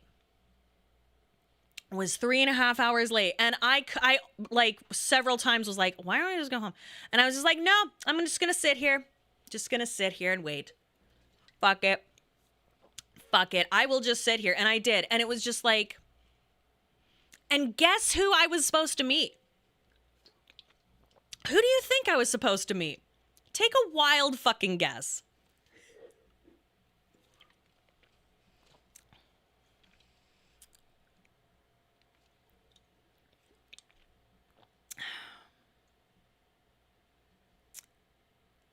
Ladies and gentlemen, Mr. Wooly Madden. We were supposed to hang out. 3.5 hours late. And he was the one that was like, yeah, let's all, and I'm like, oh, okay, you know. And let me tell you, I was like, he shows up and he's like, oh, this is so sorry. And he kept texting me that I'm like, you are down the road. Just walk.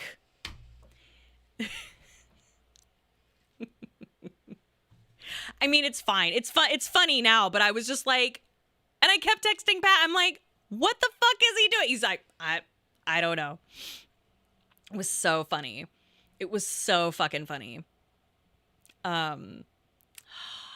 Maybe he was stopped by 2 bisexual women. I don't know what stopped him. If that had been the case, I'd have been like, understandable. But, you know, only explanation. But when he did show up, we had a great time. We had a great time. He took me to a really cool speakeasy. We had dinner. It was great. Had a wonderful time. But I was just like, but I had a book on me and I was sitting and I was just like, whatever, just enjoying the weather. It's like, all right. He felt really bad, as he should. I just imagine him every block he's walking in Montreal, 2 bisexual women stop him and go, no, Willie, you must not go and meet your friend. And he's like, out of my way, bitches. You know, and just like, that's like the only thing that would, okay, that's really funny to me. Awesome Spider says, brother, no, the white people can't know about black people time. What are you doing? Listen, I don't know. It's fine. It's fine. It's fine. We laugh about it. It's fine. I'm not mad at him at all. I just like to tease him about it. It's fine. Anyway, but yeah, but I've had friends before that will just do late ass shit like this. And it's like, depending on the context of the situation, it's okay to be a little late. Things happen. Text as soon as you can. I always try to text as soon as I can. Things happen. There's traffic. The train you're on shuts down. Your plane doesn't leave on time. 2 bisexual women stop you on the street. You know, I get it. But it's just, that's so disrespectful. Anyway.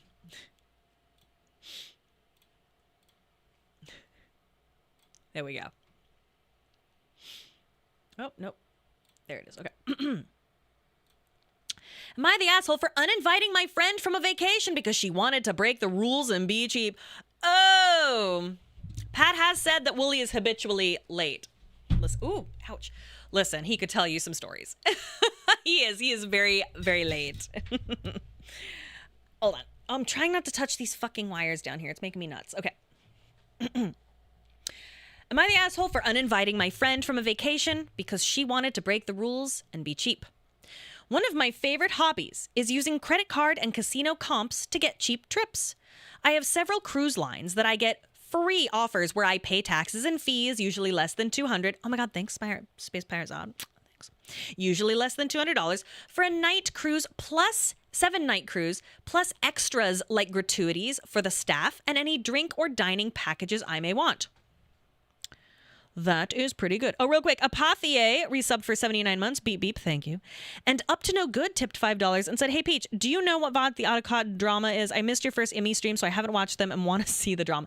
It's really not that interesting. I just kind of go on this 5-minute tirade where I'm just fed up with being nice to people who are rude to me. But it's kind of pointed at AITA and sort of at Timo, but not really. It's not that interesting. It's in Mass Effect 2 somewhere. It's not that entertaining, I don't think. But, you know. Paige, I'm sorry, but it's super fascinating to a bunch of us. I'm flattered. Counterpoint, you do the first half in your robot voice, so it sounds like Alexa is going the fuck off. Oh, no, I'm sorry. Yeah, but basically, he just spoiled, a small thing about Jack's backstory, which, I wasn't super invested in, but it was just the 1 trillionth time that it happened, and I was just like, bro. And then Queequeg banned him, and then he went into YouTube chat and just kept talking like nothing. I want you to know, YouTube chat is not the magical place you go to when you are banned or timed out. Now, I can't stop you if you want to watch silently. I won't know. Silent, right? You know. Oh, thank you, Red Jester. Thank you for being here. Oh, his backseating was aggressive and also incredibly wrong all the time. Oh, I know, Lothario. I know. And I want to apologize to you, chat. Like, because I am responsible for this chat. I am ultimately at the end of the day, and I could have taken care of it earlier, and then earlier, and then after, and then after, and then after, and I didn't, and that's on me. So I just want to let you know that I do apologize for dampening your experience in the past. I do. Queequeg is responsible for the chat. Well, but I am responsible for Queequeg, you see. I also need more mods. So strap in. At some point, I'm going to mod a bunch of you. All right. All right. Where was I? The drink packages are dining on my want. Right. My friend had asked what vacation plans I had coming up since I travel quite a bit and let her know I had an upcoming trip booked and could add her for around $600 if she was interested. This is for 7 nights in a mini suite, balcony room, more space, just below the suite level. She seemed interested, so I told her to let me know. I gave her the breakout of costs because I wanted to be transparent. $160 for taxes and fees and $455 for the drink/dining/gratuities to be covered. So $600. She seemed interested, so I asked her to double check the dates worked for her and to let me know if it worked for her. She came back to me a couple of days later and said that she'd be good with the $160, but had done research and didn't want to pay the other $455 in fees because she read that it's not mandatory that you pay gratuities to the staff and she could order something online so she could sneak alcohol onto the ship. Unfortunately, the way this package works is that everyone in the booking has to order it if one person does. I want the convenience of knowing my gratuities are paid and that I can order a drink regardless of where I am without going back to the room to make a drink. I like getting a couple of coffees in the coffee shop, drinks by the pool, wine with dinner, and maybe a couple of drinks in the club at night without having to go back to the room anytime I want something. To me, this is just a part of the experience of being on vacation and doing what I want. I told her that if she felt that way, that maybe it's best she not come with me and do her own thing. But now she's mad at me because she'd have to pay close to $4,000 to do this trip without my benefits. I don't mind paying for the extras for myself and just count it as a cost of the vacation, but I don't really want to pay for her extras as well. Am I the asshole for wanting to do the vacation the way that I want and not giving in to her wanting to be cheap on this? I know for a fact that she can afford it. She just read something on the internet making her think she's smart to get around the quote-unquote rules. Yeah, no, not the asshole. Like, if someone invites me on a trip and says, hey, you will pay $600, and then I read online, you know, this thing, I would be like, I would probably bring it up and be like, hey, is this a thing? I would bring it up. Like, is there any way it could be cheaper? Right? Nothing wrong with, you know, and if she, well, you know, then all this other stuff, I'd have been like, oh yeah, well then $600 it is. Right? 600 or 4,000, bitch. Like what are you doing? Like you want to pay like $4,000 to have your own alcohol that you have to sneak aboard. You have to, which is shitty. You know, you're not paying your gratuities. You're not, like, you have to go back to the thing and make your drink and rent it. When the whole point of being on a cruise is that you can just be like, a drink, and then a magical angel flutters down from heaven and gives you a magical drink, and also you pay them. Like, there. Like, amazing. $600 is a sweet deal. Also, yeah, like, how old are you where you're sneaking booze? I don't know. Listen, there are situations where sneaking booze is cool. But, like, this is, I don't know. I don't think this is probably, in my opinion, one of them. I would just be like, look, bitch, it's either 600 or $4,000. Is the angel hot? Maybe. By the end of that trip, I better be laid up like the humans in Wall-E. I know, right? $600 for a cruise is a steal. Like this bitch is stupid. No, not the asshole. Clank. You know what I need? I need a wig and a gavel. That's what I need. Yeah, if she was like, "Oh, I don't drink," that would be one thing, I guess, but like clearly not. I couldn't do being trapped on a boat having to pay for water. Bro. Like a cruise is an all expenses paid magical island that floats, and you just like you make a wish on a lamp and a drink is in your hand. Or a sandwich or whatever. Like the magical yumminess of being kind of wasted is there. I mean, well, no, you pay for it. I know, but you prepay for it and then it's in your hands, depending on the cruise and depending on what's going on. But like, you know, a cruise is a taste of being that 1% for just that moment. You can get wasted at home. It's true, but not for free. The whole point of the cruise is giving up the responsibility of feeding your family. Exactly. You don't have to pay for water on cruises, though. I went on Virgin, and all the non-alcoholic drinks are just included. Drink packages were extra and depend on the cruise line. I think that this package includes the drinks, though, right? That's why I'm... Where does it say? 6. So it's so this is for 7 nights in a mini suite. The breakdown of the cost. Okay, so it's $160 for taxes, $455 for drink, dining, and gratuities. So this is, yeah. So part of this extra cost is alcohol. Like, that is a fucking steal. 7 nights, 7 days and nights of alcohol. I mean, I would probably have like 2 or 3 drinks the entire time because I'm a lightweight and I would be sick as a dog. But like, listen, if you can put them away, that's a fantastic fucking deal. That is a fabulous deal. Like, if there's ever a time to day drink, I don't know. Yeah, no, she's stupid. She's stupid. All right. Okay, this one Pat was excited about. Let me see who's texting me. Okay, great. Okay. All right. Am I the asshole for thinking it was disrespectful of my friends to... Oh, wait, hold on. Sorry, I dismissed an ad, so we got 5 minutes. Am I the asshole for thinking it was disrespectful of my friends to leave their meat leftovers at our house? My partner and I are both vegan, and we had 2 friends staying with us for a couple of days. Yesterday, we all went out for ramen, and one of them ordered ramen with pork.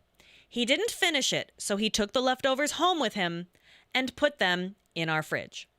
Today, they left, and the ramen is still there. I texted them saying they'd forgotten the ramen, and they told me they actually had not forgotten it. Neither of them wanted it because they thought it was gross, so they just left it at our house. That honestly annoyed me. They both know that my partner and I are vegan. We really don't care if other people eat meat around us or even bring meat into our house. That is not the issue.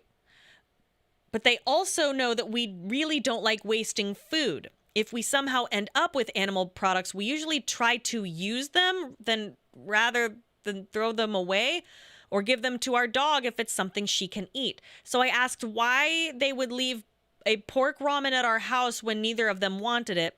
Their response was basically, someone would have thrown it away anyway. Now you have it. It doesn't really matter.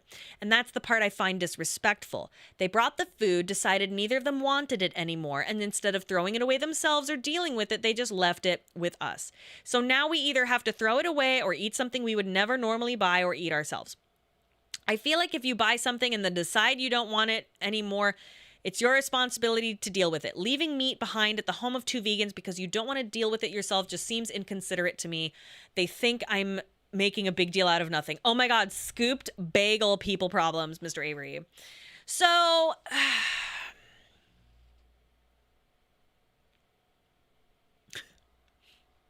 this is like, who fucking gives a shit?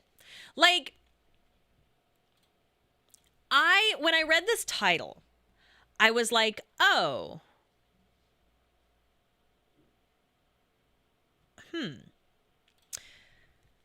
I was like, oh, you brought meat into the home of vegans. I thought it was like they brought meat to like their potluck or something and then stuck it in the fridge and, you know. But the idea that they don't even care. They don't even care that people bring meat or eat meat around them or in the house.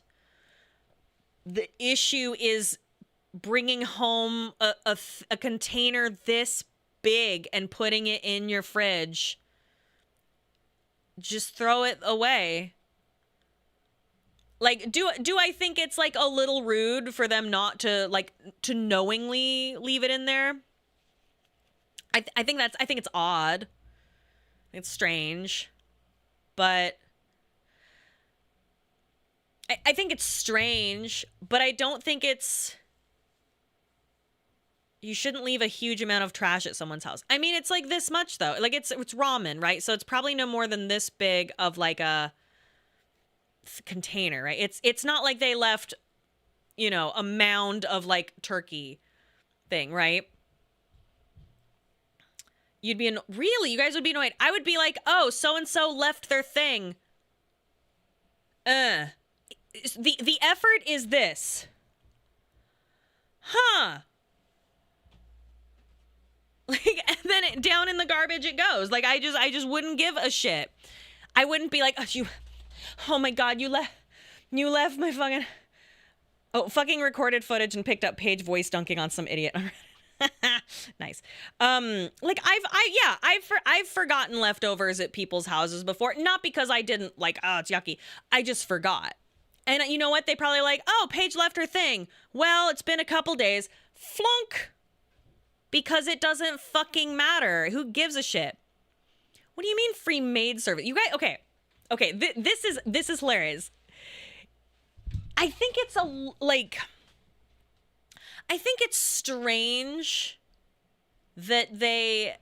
See, I don't think it's even super rude. I think it's odd that they wouldn't just throw it away themselves. Right? I think it's odd that they wouldn't throw it away themselves. But the idea that it's like, oh, fucking rude, fucking they're treating me like maid service. It's like, guys, no, maids are like, it's like cleaning and doing a bunch of shit. This is your, oh, I'm going to put this in the garbage. Am I really that much nicer than most people? Because like I have had guests leave tons of stuff in my fridge, tons of fucking stuff. And it just go, oh, they forgot their stuff. Oh, better throw it away. It's been a few days. Unless it's like something they can obviously come back for. It is weird that they left it in there knowing they weren't gonna like eat it. Like they could have just been like, yeah, it wasn't very good, and then thrown it away themselves. I think that's strange. But what do you mean boundaries? Your boundary is like, don't you fucking dare. Listen, and you can have any boundary you want. I'm teasing. But like, am I really that nice that I just would not give a fuck?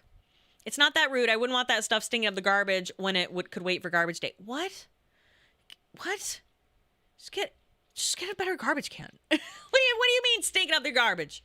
Make sure you have garbage with a lid, my brother. Come on now. There's a reason this one is downvoted. So it says everybody sucks, right? But I actually, it's so not a big deal that I think the vegans are the asshole here. And not because they're vegan. Their veganness actually, it doesn't even factor into this. It's so interesting. I thought for sure the veganness was going to be a massive fucking deal. If you're not going to eat it, why even bring it home? It is strange, Count Bob. I do think it's strange. Did the OP write more below? Let's find out. You're making a big deal out of nothing. Throw it away. Everyone's the asshole that should have thrown it away. You also could have thrown it away. It's so great. Who creates a Reddit post about this? You are the asshole and probably why people think vegans are insufferable. Yeah, them being vegan is not important to the story, which I thought would be. That's fascinating. It's just the fact that they're kind of really territorial about their fridge, I guess. Oh, they've been replying. Oh. Sorry, I'm not really a Reddit person, so I always forget that you can see if they've replied. Everyone this right. I think the point is that OP says, I think the point is that people are dying because others uselessly throw away food. Smiley face.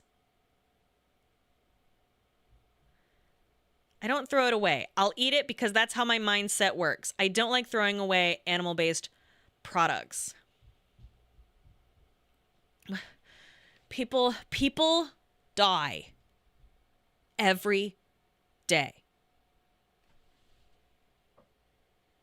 What? Yes, of course. People die not just because consumers throw things away. They're dying because of climate change and corporations, and I could go on, right? This is confusing. So they wouldn't die if they had eaten the ramen. Do you know what I mean? That doesn't even make sense. People do die when they are killed. So real. So real. But I'm like, so you're vegan, but you will totally eat animal-based byproducts if they fall into your lap. I mean, what is that? I mean, listen, no judgment, but question marks? I don't know. No judgment. Listen, like truly no judgment. I think that people who try really hard not to eat animal byproducts, I think that's so cool. I think that's really interesting and cool.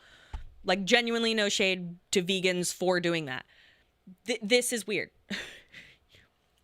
If they had eaten their own ramen though, less people would have died though. I don't know if you know that. Forcing yourself to eat meat leftovers as a vegan because people are dying is really bizarre. I understand not wanting to waste food, but who are you helping by doing that? It's not your leftovers. You didn't purchase them or leave them. Just throw them away. Eating it feels like self-flagellation. Yes. Because if you're vegan and it goes against your values and it feels bad, then can you compost meat? I mean, it's something you could maybe feed to the dog, the meat part maybe, but I don't know. That's pretty high in sodium if it's ramen. I wouldn't feed it to Boos. You're the asshole, and probably why people think vegans are insufferable. What the fuck is the vegan bashing here? I respect everyone's choice to eat whatever they want. I am not mad they are the animal. What? What the fuck is the vegan bashing here? I respect everyone's choice to eat whatever they want. I am not mad they are they ate the animal. I'm sorry. I am mad they left it in my fridge. It could have been rotten tomatoes. I don't care. It would have been disrespectful to leave food in someone's fridge because they thought it's disgusting. But then your veganism doesn't matter. God, that is such a vegan thing to do. And I say that with reverence to vegans because I think it's cool. That is a vegan thing to do. to be like, by the way, I'm vegan. Irrelevant, but I'm telling you. It's like a CrossFitter. You're gonna know. You're gonna know. God damn it. That's so insufferable. Can you tell what this person's sign is?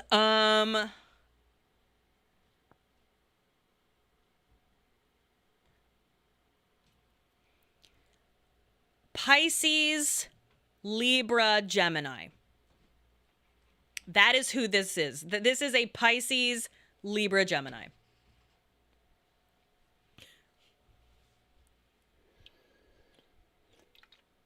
I'm not shitting on Pisces in general. It's the Pisces, Libra, Gemini. Think about it. Think about it. This is not a vegan thing. This is a virtue signal thing that just happens to express through veganism. Yes, but it's very common in veganism. Which again, me personally, I think veganism is cool. I think eating veggie forward in your diet is number one, cool. How can you be 3 star signs? Your sun, your moon, and your rising. But I want to be so real. I think super cool. You're gonna, I think it's cool, but I don't know. They do have that vegan way of talking, but I don't disagree with breaking their veganism not to waste animal products. I don't disagree with them eating the meat. I find it confusing because I don't know if I would call that, but I'm not the end all be all namer of things and people. You're a Taurus sun, Sagittarius moon, Scorpius rising. Oh my God. Well, I am a Leo sun, a Taurus moon, and a Libra rising. And I'm textbook. Textbook. When did signs get so complicated? For a while. I know, Mothman. I know. Insane. Does that explain a lot about me? Jupiter Rising is the greatest movie of all time. Watch it right now. You know what? No. Let's do a fucking let's watch of Jupiter Rising. How do you learn what your expanded sign is? You could just straight up Google like what is my sun, moon, and rising sign, and there's like things where you plug in your birthday and it like in a calculator thing, and it will just tell you. It's just fun. It's just fun. Jupiter listen. Jupiter ascending. Or is it Jupiter ascending or Jupiter rising? Fuck, I can't remember. I think it's ascending. Is it Jupiter Ascending? Yes, Jupiter Ascending is the greatest movie of all time. It has Channing Tatum and Mila Kunis in it, and it is insane. They are both terrible. It's wonderful. Please watch it. It's really bad. It's so bad, it's wonderful. Yeah. Anyway. Blah, blah, vegan bashing, blah, blah, blah, blah. You turned the non-event friends didn't throw something away into World War III of leftovers on Reddit, a public space, and you're wondering why someone called you insufferable. Literally nothing happened and you're outraged. Grow up. Oh my goodness. Ooh, what did OP say? I think you are overreacting. I have been vegan for 14 years. This would not bother me at all. I just throw it away. If you're vegan, you don't need to eat it. I think there are different kinds of vegan people. I am vegan because I don't like animals' lives being wasted. If that is my moral standard, why would I throw an animal away? Okay. I can see that. But still, yeah, you're making yourself a martyr. No one will die if you throw this away. People won't die. This is like that thing where it's like, if you drive your car too much, you are the reason of climate change. Don't look at this corporation. Don't look at the oil companies and these tankers that are just dumping just oil and shit into the ocean. Don't look at this war. No, it's because you, consumer, singular person, are driving a car to work. Shame upon you, you singular individual. Fuck you, and also no more straws. 3 million cows shitting gas in the air, bro. Brian Griffin God, that is so real. Oh, I'm gonna have a panic attack. That's so real. You took a bath too long. Now, how are people gonna drink water?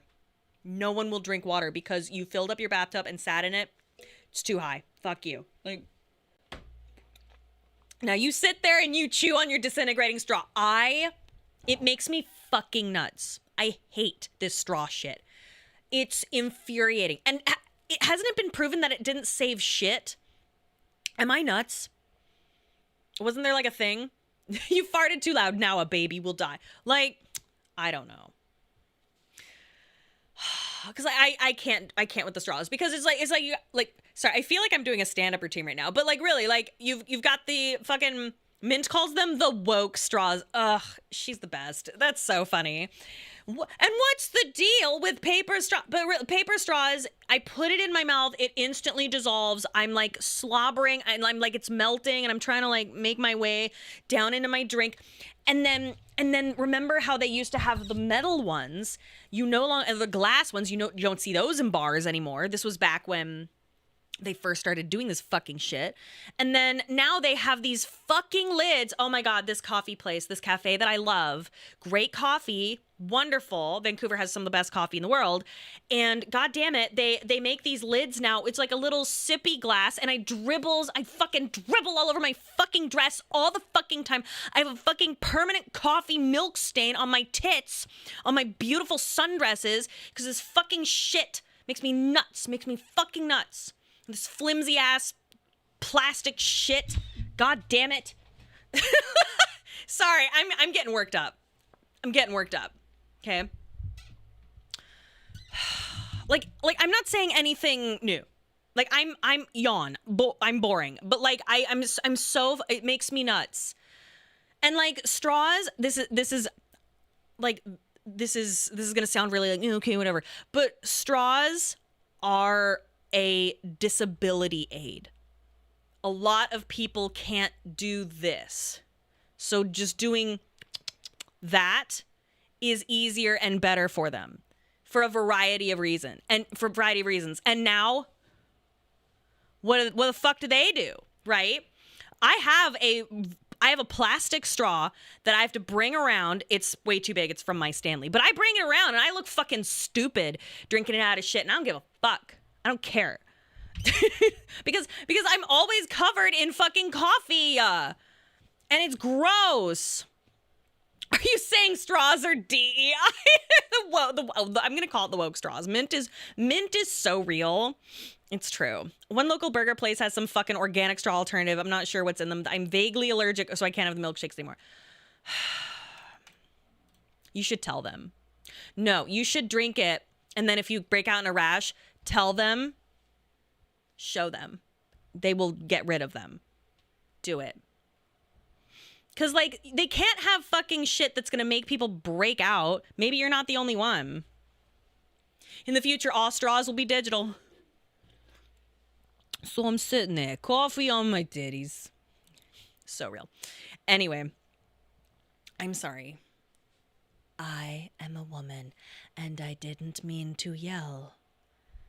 It is now time to be kind and soft. The straws don't mean to dissolve and be shitty.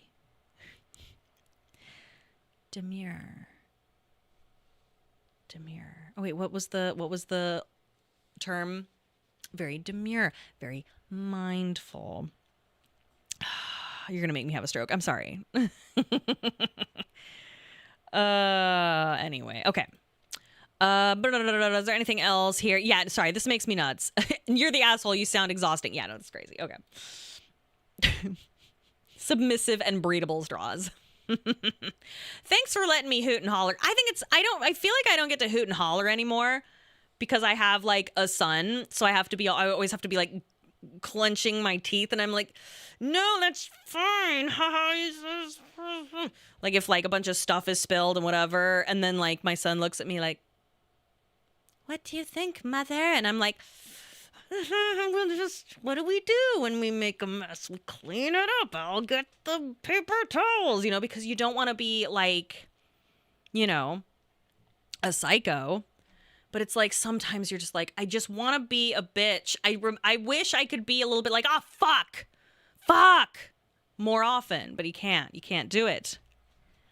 Speak your shit. That's what you're here for. Thank you. Thanks for being here for me, guys.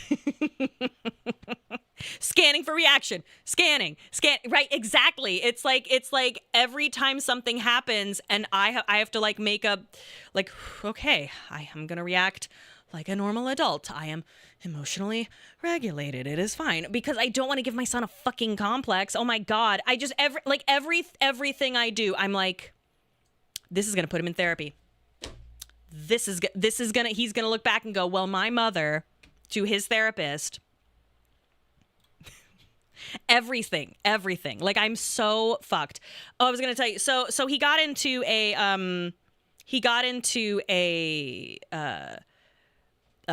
pre-K school. He got in, shockingly, even though I was incredibly late signing him up for. I felt like a failure. I was an absolute failure. I felt like a failure. So I last ditch effort. I put his name down on a wait list for a bunch of pre-Ks, and he fucking got into a really, really good one, like a good one. They messaged us. We were like, holy shit, yeah. Because like I thought it would be another couple of years. Because when we signed up, like it was like, oh yeah, maybe in like 2028. You know, like because we're probably gonna hold him back for the year and oh no, this is pre-kindergarten, so this would be like pre-K 3, right? And it's a very good, it's a school, it's like a school, and it's only 2 days a week. It's very minimal, but it's really good. And it's like 3 days a week actually. Yeah, it's like Monday, Wednesday, Friday. It's not for that long, but it's like really good education. 3 days a week. It's like yes, a lot. So anyway, I could go on, but he is, and we were like yes, and then we were kind of going over some readiness stuff, and he's not ready. He's not ready to go, and so we had to make the choice to be like, hey, sorry, actually we can't, because we got the last minute wait list, because it starts in like, I think like September 1st or August 31st or something. And it was just like, he's just not ready. So there's some, we were sent like here's what they need to be ready. He is not at the point where,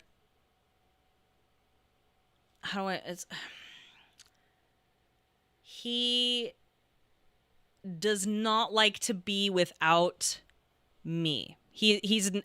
I don't think he would be okay in a place. Can he not touch other children and not cry about it? Oh, that's not the problem. Do you know what I mean? He's deeply, deeply attached to me.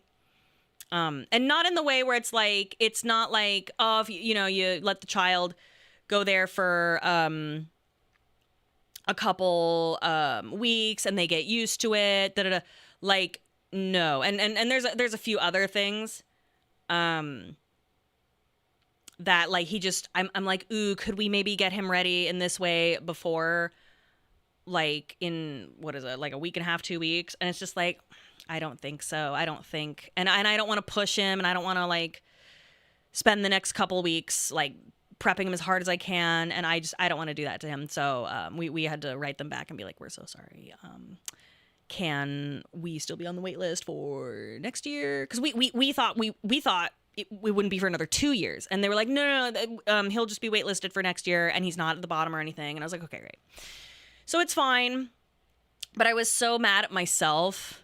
I just feel like maybe I could have done something different. I could have, so I'm kind of beating myself up right now. But I think it was the smart move not to push him too far. Because I want him to be super pumped to go to school, and he's just not there yet. Well, so he's not 2 anymore. He just turned 3. And that's the other thing. It's like, this is one of the reasons I'm going to redshirt him, right? Because he's a very young 3. And a lot of he has a late summer birthday. And when that happens, he's going to be one of the youngest in his class. When he eventually goes to school. And so that's one reason we're going to hold him back. So he'll be one of the older children, but still probably not even the oldest. So I thought that we were going to not have to redshirt until kindergarten, but we're even redshirting in pre-K. But it makes me feel like, oh, but like, I don't know. So I don't know. So I'm just feeling like real shitty. Because it's not like he's great. Like he's developmentally, he is like so advanced, or he's like right on schedule for like everything. It's just, I just don't want to push him. I just don't want to. So maybe I'm being a pussy. I don't know. Who knows? He yearns for the mines, but it's fine. Anyway, sorry. Thanks for letting me yap. Hold on one second.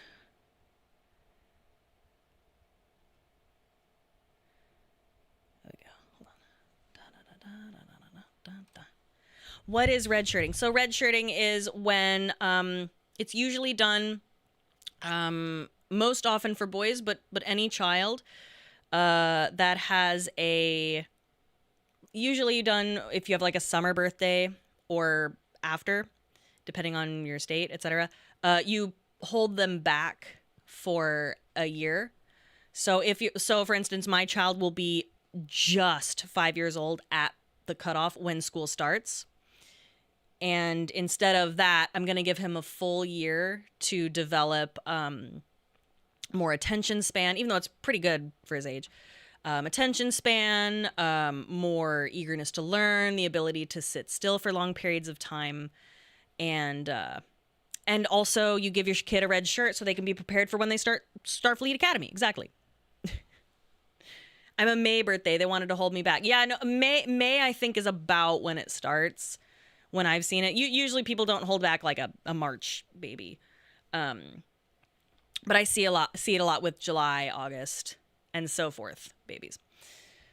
But I am gonna put him in like little programs here and there, so it's not a big deal, but I just feel bad. Ugh. Okay. Most aren't ready, in my opinion. People are pressured into shoving their kid out in the world, or their own pressure by just doing the shoving themselves without influence. A lot of it though is yeah, exactly Sanjay. People have jobs, they got to go to work, and when they put their kid in school or pre-K or daycare, they are helping everyone, right? They need to work so they can put food in the belly. So I think that's why a lot of people make the decision not to hold back, and I don't disagree with that. That is absolutely a reasonable decision. Don't do what my parents did and suck up all his free time with activities like sports and stuff every summer. That's what I was going to do, Cyborg. He's never going to be home. He's never going to have free time. That was my plan. That was what I was going to do. Come on. Come on.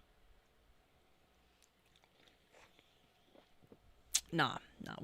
He'll be fine. I'm not worried. What's my aura ring say? What say you, Oracle? Gay baby Jill, forever. And he needs the scholarships to double major as a doctor lawyer, you guys. Your body has experienced more stress than usual today. Wonderful. Your heart rate lowered last night. You may not be fully recovered. If you feel low in energy, take some relaxing breaks today. Thank you, Aura Ring. Everyone's always after me. Everyone's always after me. Undiagnosed autism. What? What is that? What? Okay, hold on. Okay. Freelance. I was just getting there. Am I the asshole for saying bro to my friend? Hello. So I am someone who says bro a lot. I used to start my sentences along with things like dude and yo. I am a woman and I use these words gender neutrally. I have a friend who doesn't like it when I call her bro, so I stopped calling her bro. She got mad when I said, thanks bro, after she did something nice to me, so I haven't called her bro since because she asked me not to. I am trying very hard not to call her bro because it is just how I talk. Today she said something like on an Instagram note and I said, bro, me too. I don't think I'm caller her bro specifically here, but she told me off again. I said sorry and tried to lighten the mood with a gif of a dog. I am very confused if I am wrong for saying bro. I also can't call her my G. I don't know how to talk to her at all. I am usually Is this person your friend? So let's see this. I feel like I'll get flamed for this, but very soft and gentle, you're the asshole. I don't think either of you are necessarily wrong, but as a general rule of thumb, it's good to avoid calling people something they don't like, even if you're used to it. I think insisting on it makes things worse for your case. I don't think they were insisting on it though. I think this was, just like you're not wrong for using bro. There's nothing wrong with the word itself. You're just wrong for calling your friend a word she doesn't like to be called, and that's okay because it's easy to remedy. I doubt anyone will have hard feelings after this because it seems small and an easy fix. You can try sis next time. Yeah, this is stupid.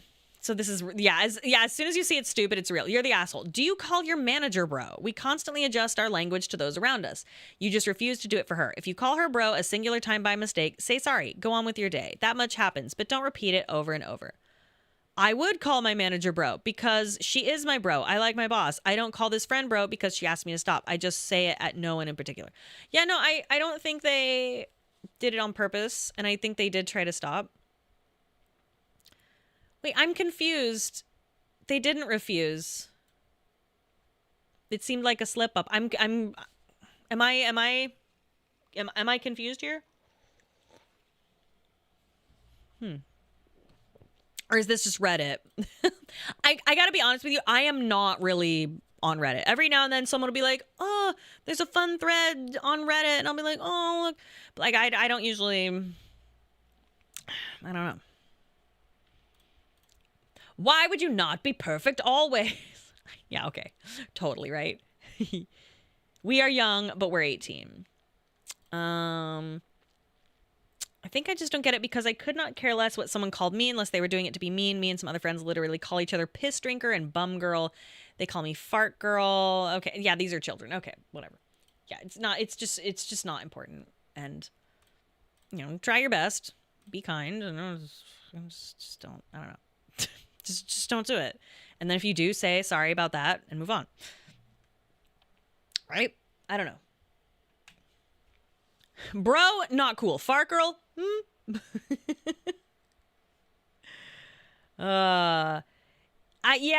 Language is hard. Like, it's hard because especially when you're relaxed with a friend, it's hard to remember stuff like that. But I don't know. If she doesn't like it, it's like, well,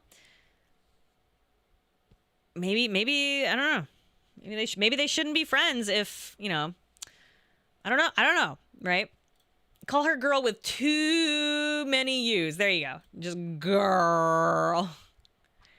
Break up with her. The children are illiterate. Get Call of Duty, lobby them into literacy. God, you guys, we are so fucked. Listen, I know nobody else here loves TikTok as much as me. Are you transitioning from fart boy to fart girl? Listen, I support you.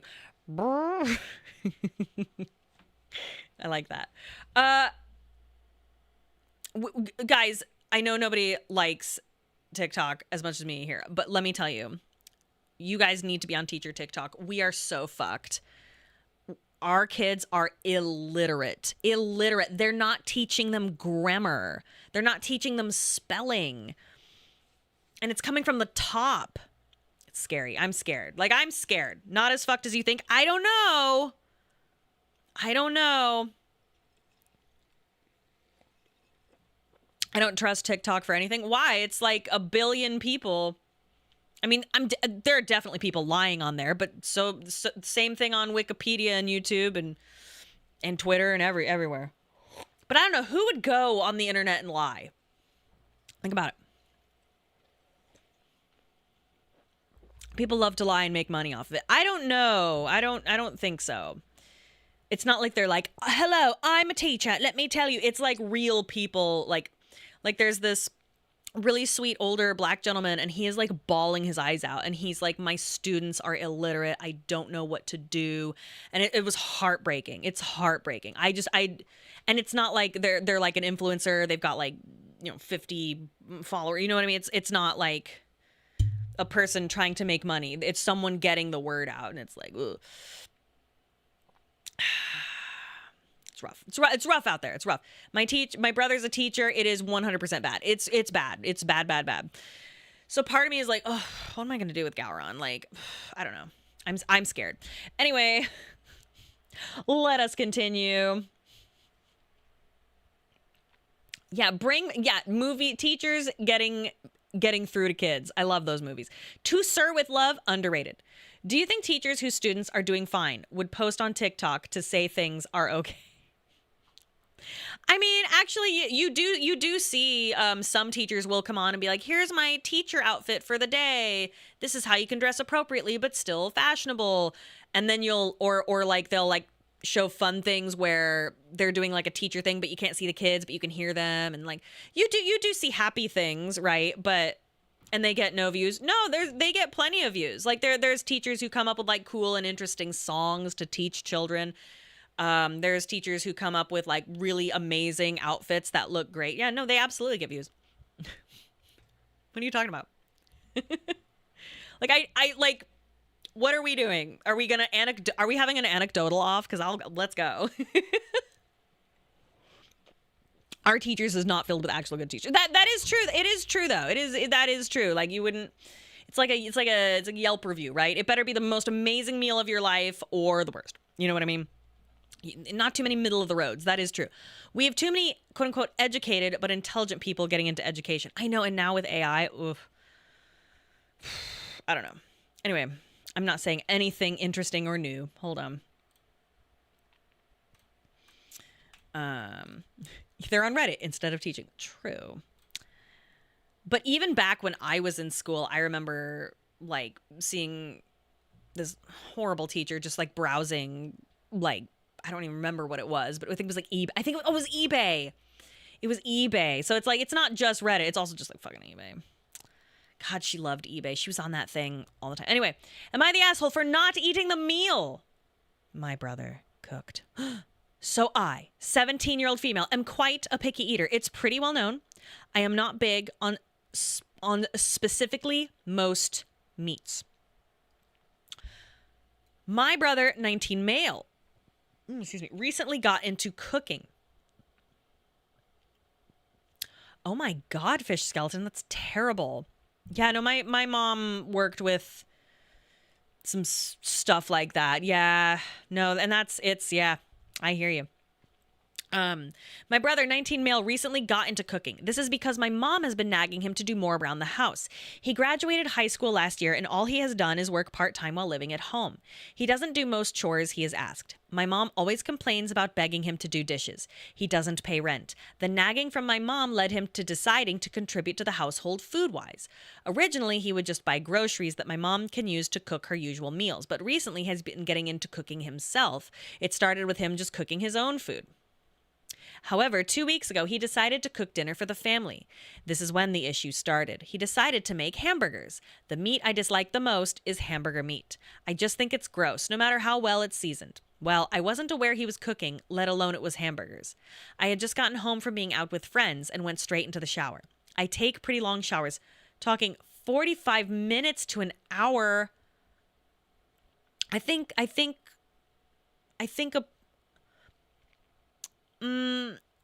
don't know.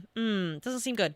That's not good. I roomed with a girl in college like this. That's a story for another time. He was done by the time I got out. He had already made me a plate with a bunch of toppings. I was surprised, especially because it had ketchup, which he knows I dislike. He used to mock me about it. I told him thanks, but I not big on burgers. That's what it says verbatim. I thought he knew this, and it may be my fault to assume, but he used to call me the odd one out for it. We live in a city known for its hamburgers and barbecue, so he used to joke I wasn't born here, even though we both were. He didn't respond well and got frustrated. He basically responded along the lines of, "You just don't want to eat my cooking." I tried reassuring him to say that if Gordon Ramsay made me a burger, I still wouldn't eat. He didn't believe me and says I'm doing it because I don't like him. I was basically over at that point. Just said I wasn't hungry. About 30 minutes later, I go to reheat some soup I had made the night before because I was actually hungry. He walked in on me and kind of exploded, basically calling me ungrateful for not eating what he already cooked me. I told him again that I didn't and I have never liked hamburgers. He told me I should have still tried it because I never had his before. I basically told him I couldn't care less about his feeling on what I don't like, and I'm entitled to choose what I eat, which I guess is harsh, but it's the truth. I shouldn't have to suffer through as in throwing a bite that would make me gag. Why should I have to eat something gross because someone made it for me? I never asked him to cook. My brother has barely talked to me since. What I thought was a small issue turned into 2 weeks of receiving the silent treatment. We argue a lot, but he has never responded like this. I don't think I'm in the wrong and honestly don't care to fix things. I'm standing my ground. Am I the asshole? Regarding my showers, I have my own bathroom and do pay a part of the water bill to make up for using a lot. I have curly hair, so it takes a while to deal with it. I will not be changing my shower habits despite what you guys want. AI uses way more water than I ever will in my lifetime. I mean, yes, but that is excessive. That's excessive. So this is just two children fighting. This is two children fighting. And,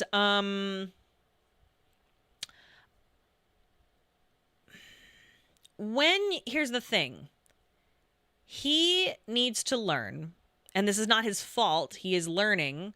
He is still a young man. who is learning to cook, he needs to learn that when you cook for people, especially like a small amount of people, you need to know if they have any dietary concerns and preferences or allergies, etc. And if he knew that she didn't like that sort of thing ever, no matter what, it feels a little, I wouldn't say arrogant, but a little presumptuous to be like, well, in my cooking though, like, well, she's clearly super picky. And I think it's annoying, but like, and I don't think either of them are the asshole though.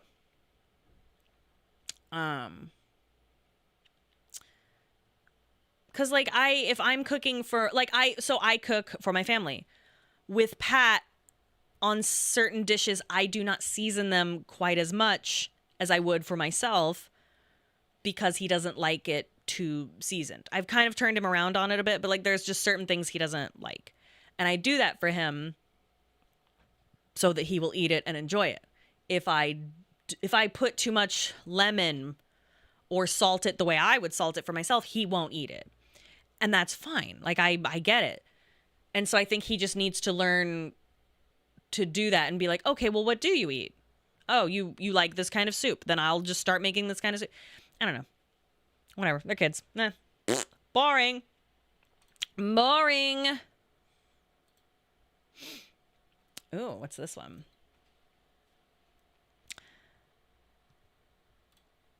Am I the asshole for skipping my cousin's baptism because of a last-minute work call? My cousin asked me weeks ago to come to their kid's baptism on Saturday morning. I said I'd be there, and honestly, I was looking forward to it. Then on Friday night, my boss called and said a client needed a presentation redone by Monday, which meant working through the weekend. Excuse me, sorry. I told my cousin first thing Saturday that I couldn't make it and apologized. They said it was fine, but I could tell they were disappointed. Later that day, their sibling texted me saying it was, quote, a little messed up to bail on such short notice for work when family events don't happen often. I explained that I already tried moving the deadline and couldn't, and that I offered to stop by the reception afterward if it ran late, which they said wasn't the same.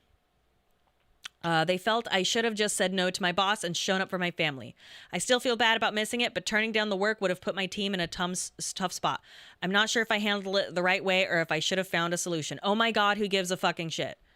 Like, I can't understand. Like, don't get me wrong. I'm not saying that baptism isn't important. I'm not saying that it's not, important. But people have to work. People have to go to work. Like, oh, Kai is saying it's not important. Okay. I mean, I don't think it's unimportant. But it's just like the idea that it's like, oh, it's messed up. You bailed on family. Like, you know what I mean? Like there are certain, like, it's okay to be disappointed, for something like this. But like, yeah, who gives a shit? But what's interesting is that he is the asshole. You're the asshole. You RSVP'd weeks ago. How dare you RSVP to an event and then make sure to call as soon as plans change due to your job that pays you money so that you can eat and clothe yourself needs you. Patooey upon you, a patooey. Your boss pulled the hard and fast Friday night. What was me and you ate it up. The team isn't your problem, it's theirs. We're talking about an even that takes a couple hours. What? You don't know? We don't know the presentation. What? We don't know what it is. You had the whole weekend to do the crap your boss dumped on you last minute. Why are these people acting like they know what it is? I'm confused. I am confused. You're the asshole. Look, I get it. You had a work thing pop up, but it does show your family what your priorities are. The priorities are food and clothing my ass. What does this mean? What does that mean? Am I crazy? What? What does that mean? Am I crazy? Oh, your priority. Yeah, I want to eat food. And they rank below work for me. You have every right to make that decision. Doesn't mean they don't get to feel hurt. No, that's not the problem. The weird thing is like, oh, how could you do this? So weird. This is called living with the consequences of your actions.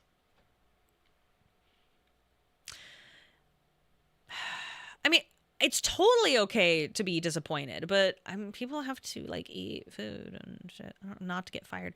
If a client decides they want a presentation redone on Friday night, they should know that it's not a business day and that it'll start getting worked on Monday. Right. No problem, Pat. Who cares? You're the asshole. You're sacrificing family events for work on a weekend. Messed up priorities. I'm so confused. It's for, okay, am I weird?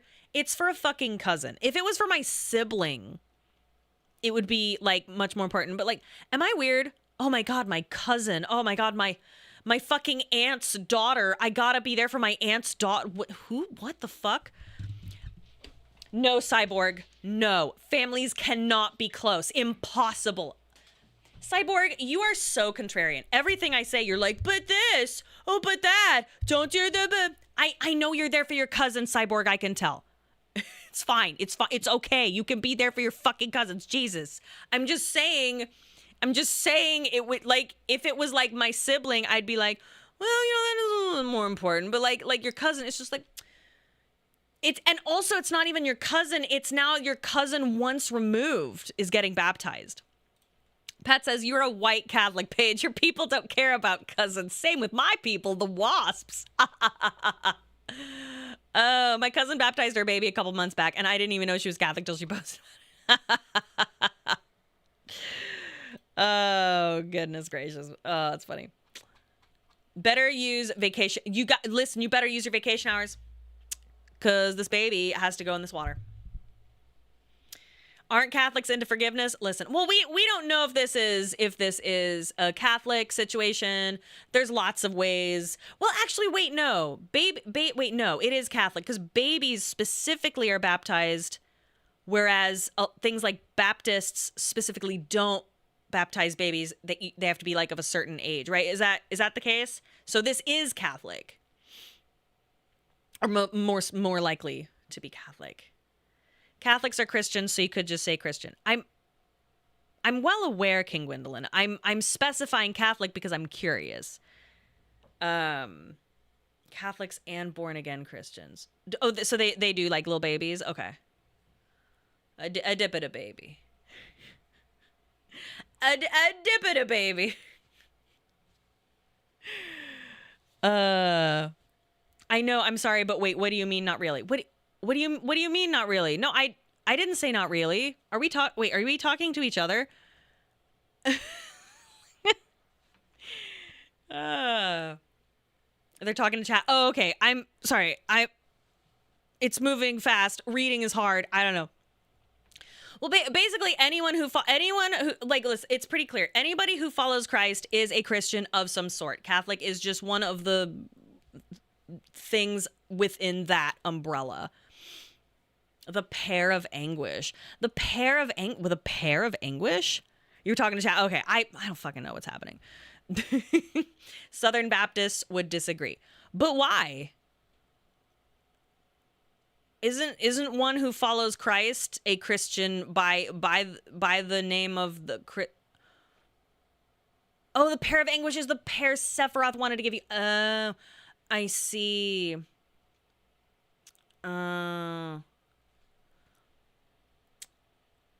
Not this specific case, but I've dealt with family who take on work they don't have to do on a day they aren't working. That is pretty annoying if you have plans. That's true. Despair. Oh, yeah, this fucking despair. Jesus Christ. Oh, my God. Stop reading us, Paige. We're not talking to you. Fine.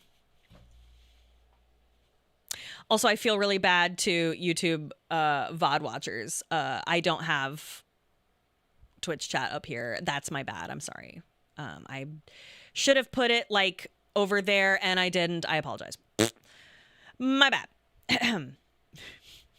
Different sects won't recognize other sects as Christian if they do it wrong. I know, right? Very, very bizarre. Okay. I should have told you about... I'm so surprised. You're the asshole. Grow a pair. Tell your boss you had firm family commitments. I mean, I guess it really depends on what's going on here, right?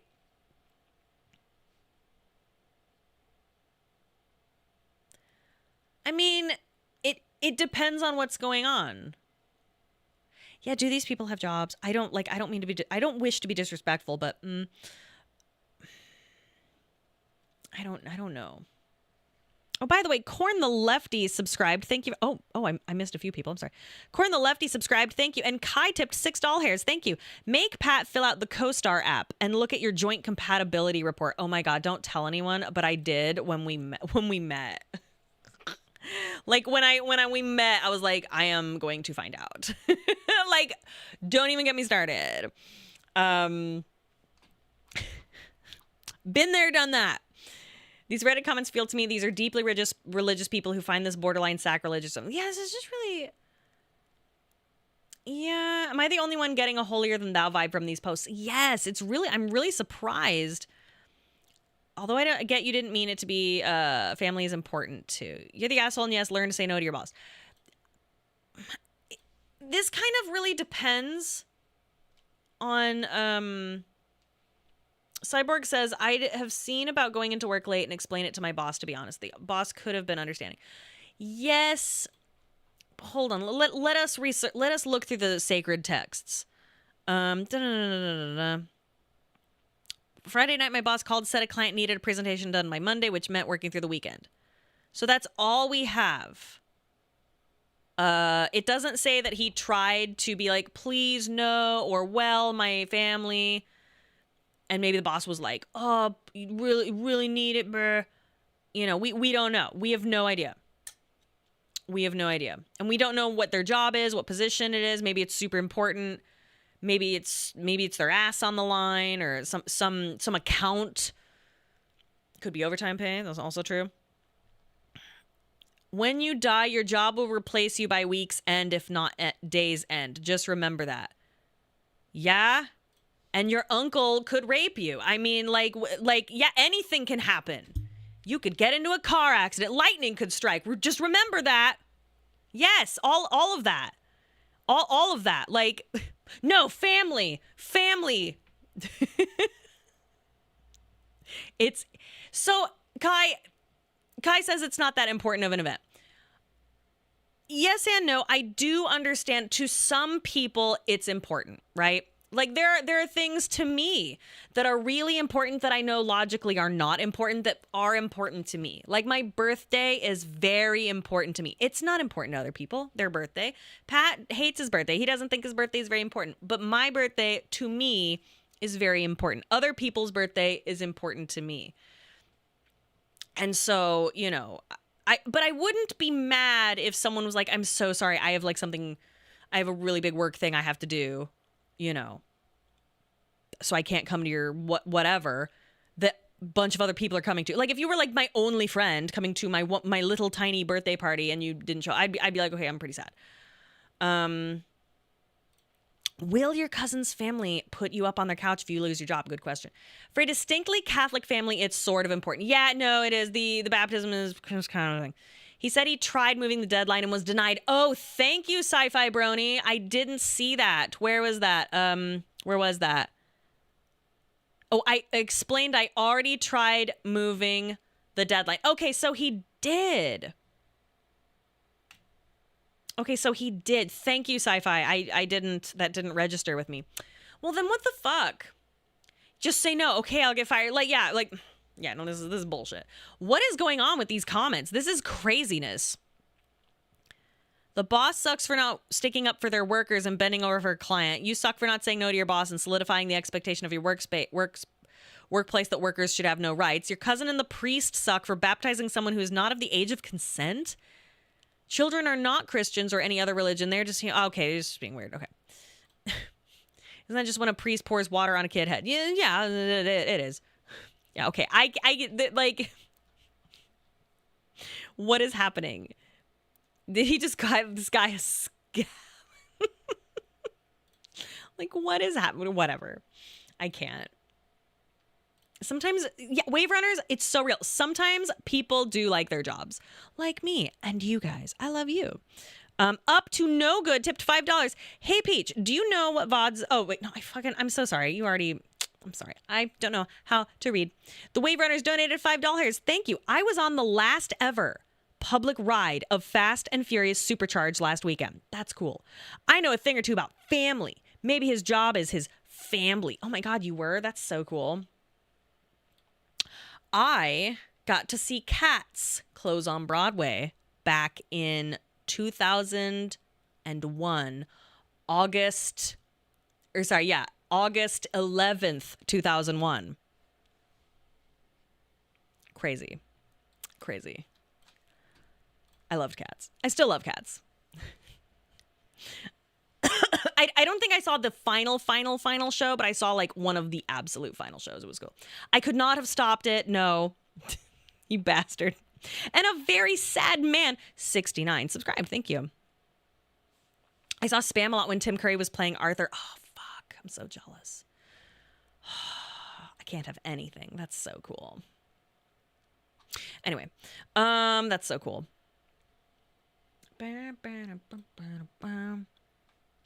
Okay, this one, I just read the title and I was like, uh-oh. Are you considered a jellicle cat? I don't know. Am I cock of the walk? Can I see in the dark? You know? Am I cock of the walk when I'm walking alone? Because jellicles are angelicals do. Jellicles do angelicals do. Jellicles do angelicals can. Jellicles can angelicals do. Jellicles can angelicals do. Paige, you can't see in the light. Fuck you, Mel. Go fuck yourself. Fuck you, you asshole.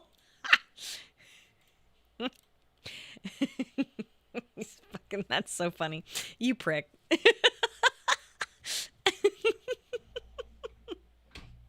Am I keen to be seen when I'm eating a rat? You have tickled me, Mel. Thank you. By the way, yes, that was from Cats. When you're walking alone, because jellicles are angelicals do. Jellicles do. I have a copy of Old Possum's book of Practical Cats. Of course I do. 1000%. Okay, hold on. Am I the asshole? Deleted photos of my daughter from her grandpa phone when he was sleeping. Hi, Reddit. First time posting on any Reddit thread throwaway. Spoiler alert, he got asshole.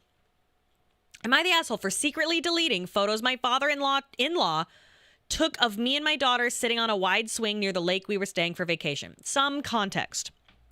I have a 3-year-old daughter. And from the moment she was born, me and my wife had a fight with our family regarding photos.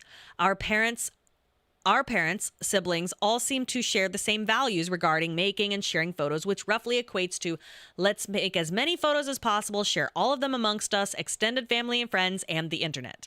I know this is an approximation and views vary, but this is the reality. This created point of contention for us as we value privacy, security, parentheses, like not wanting strangers to recognize our daughter and talk to her like they know her, or some embarrassing photos of her young age to resurface later and sabotage her social life, end parentheses. And prefer people to focus on the moment and interact with us and not their phone all the time. We did realize that some of the reasons that family insisted on photos was valid, like trying to save memories and wanting to see the grandchild when they are not meeting for longer periods of time. We visit most family members once every 2 to 3 weeks or so. So we did provide some physical photos and allowed for group posed photos to be shared, but this was not enough. The conversations around this stopped at conclusion that we are selfish to not allow them to take photos and asking for group photos ourselves. That we are overreacting as they did nothing to indicate that they will mismanage the photos and that nothing bad will happen. We had nothing bad happen so far. We do not agree with these arguments as we think we got the right to control image of our daughter, have high standards for management of data. Our parents don't lock their phones, leave them out in the open, send photos to anyone who asks, take photos without asking, even in situations when child is sleeping or not covered properly, not fully naked but showing diaper and some skin, and believe in preventing issues rather than waiting for them to happen. The situation reached a point that my father-in-law was taking pictures of my daughter when we were not around for a moment, knowing we had a problem with that. I found out when I was helping him to transfer photos to a new device. Also, I did physically block him and raised my voice on Easter get-together when he tried to paparazzi my daughter at the table. I found this behavior disrespectful. Anyways, we were on lakeside vacation together with my wife's parents, and I was left alone with the daughter and father-in-law. We were resting at the swing. He came up to us, started taking a photo. I was taken off guard as I was not expecting this, and out of reflex, I asked him to take a group photo instead. I did regret not arguing with him later, but I dislike confrontation. Afterward, he went to sleep, and I deleted the images from his phone without asking, am I the asshole?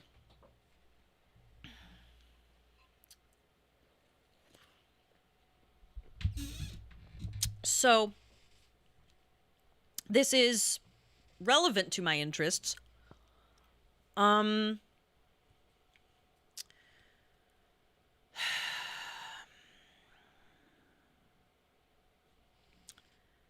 had a relative take pictures of Gowron, and I was like, hey, I don't like pictures of him being taken when I don't really want pictures taken of him where people are very eager to share photos of children. And I was like, hey, nope, please, let me, see, what are you, sorry, I'm not explaining this very well. I have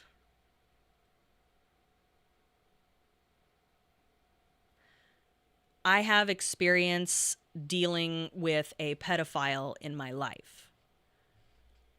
The way that they got pictures, a lot of the pictures, not all of them, was actually from parents and people like that on Instagram. It's readily available. People just post whatever and stuff like that. And I am very against that, obviously. And it makes me deeply concerned. It's one of the reasons why we don't show pictures of our son. And so when my relative was taking pictures of my son, I was like, hey, no, thank you. And I think they took my tone to be more aggressive than perhaps I meant it. And they were deeply offended and hurt because it does feel like everyone else shares photos of their kids all the time. And that it's true. Especially, it's only really changed in the last 4 or 5 years. And they were also hurt because I think all they really wanted to do was send it to a group chat of family. But I just was not comfortable with that. I'm not very comfortable with it because I know that people get excited or they forget and then it goes up on their Facebook and there it is. And I'm not interested in that. And I'm just like, no. So,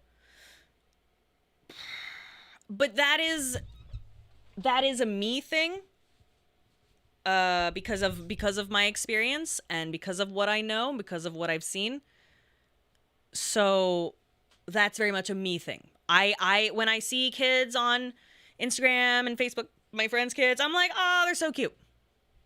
I enjoy seeing an adorable child. It's great. I can't do it. I can't do it. And it's not even just because, like, I don't know how to say, I guess I'm a figure of notoriety, minor niche level Z notoriety. I don't know what to say. You know what I mean? I don't know how to say it. You know what I mean? It's like, and so I just, for me, it's not because I gotta protect it. It is that, but a lot of it is I want to give it's a gift to my son. It is the gift of making his own way when he eventually does make his digital footprint. It is a gift to him rather than like a wall and no one can see. I think of it as a lovely gift I'm going to give him whenever we decide to whatever. I'm I'm just babbling at this point. But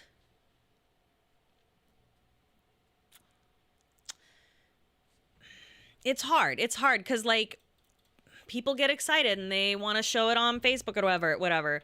But when you it's like your child and it's your boundary and you're like, hey, actually, I'd really prefer if you wouldn't take this picture, or like I can take a picture and then we can, because they have these programs that are super locked down where you can share photos and stuff with just people who are invited and blah, blah, blah. I don't know. So that's a good Turians are hot. That's so funny. We actually talked about that today. You'll have to come to you'll have to come to terms with him wanting to do that earlier than you want. I don't think so. Because well, it depends on what the context is. Right? What will that look like? Because the thing is, this will be an internet at least 7, 8, 9 years from now. We don't know what that will look like. We don't know what that's going to look like. I do see a lot of people let their kids around like 11 and 12 have Instagrams that are managed by mom, et cetera, et cetera. And they're like super locked down. I don't know. I'm not at the point where I can see what that will look like. I don't know. I don't know how I'll feel. I don't know what it will look like.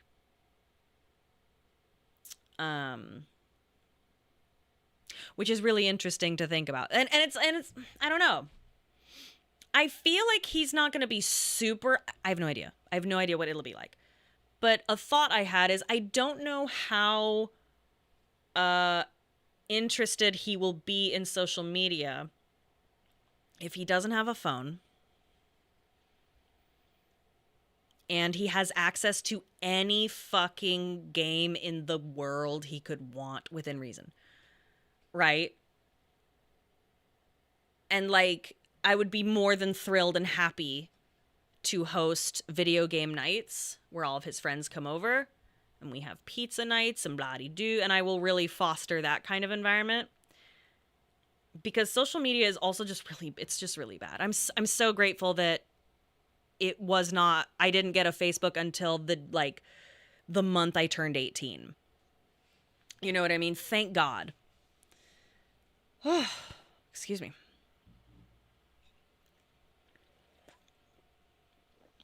But I don't know. I don't know what it will look like. I am open to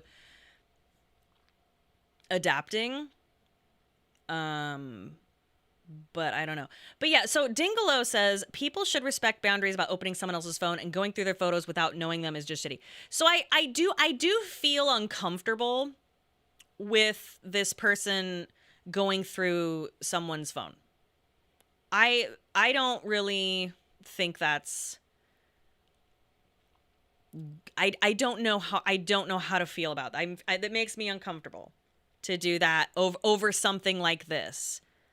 I don't know. So is this person an asshole? I think they are. Yeah. So they have been deemed the asshole. Do be the cool mom that has the pizza house, make real memories. So my mom, I've told this story before, but my mom was the cool mom. And here's what and like, not just in like a Mean Girls way, like in an actual way. So what she did was, my brother was pretty popular. He had a lot of cool guy friends, big gamer guys. And, which is kind of ironic, but he was very popular, and my mom would have Friday night, like, pizza and sodas and just tons of, a lot of boys, but a lot of girls ended up coming over to play video games and watch movies and stuff and hang out in our living room. And my mom was like, if they're here, they're not out drinking and driving, and they're not out having sex. Like, I'm here, your dad's here, you're here, blah, blah, blah. And I was like, that's really fucking cool. Because I asked her this like much later, and I was like, oh, that's really fucking cool. That's really cool. And so, yeah, and it was just, really nice place for kids to go on Friday night, and parents were welcome to come over and make sure it was on the up and up, that we had like a safe, clean home, and that our, adults were there, blah blah blah. It was really cool. It was really cool, and I'm hoping that I can be that for my son and maybe a bunch of his buddies, etc. I would love to be the pizza mom video game house. That's what I'm gonna shoot for, and I feel like if we aim high enough for this sort of thing, that maybe he won't be quite as interested as being on on whatever's the Instagram or Facebook of this time period. But I don't know. I don't know what the world's gonna look like. I don't know what, the internet will look like. But yeah, no, thank you, favorite. Yeah, no, considering a bunch of places for teens are closing, you're doing the world a service. Yeah, no, it's fucked. Like, there's no third places for teens. And so having like a place for kids to go and play video games and, play their gun and ball games or whatever the fuck, like, yeah, go for it. Unfortunately, you'll be streaming the party to Amazon. I don't know. I would not be streaming during this time. Like, I would not stream with a bunch of children present. And it wouldn't be here. It would be at the house. Yeah, I know, third places in general are disappearing. That's true. Yeah, so that's all I fucking have. I wanted to maybe take a peek at but yeah, like, oh, excuse me. Yeah, like, malls are disappearing. I used to hang out at the mall. Excuse me. Oh. Excuse me. It's sad. Let me what was it? Oops. Didn't mean to, what the hell? Didn't mean to click that.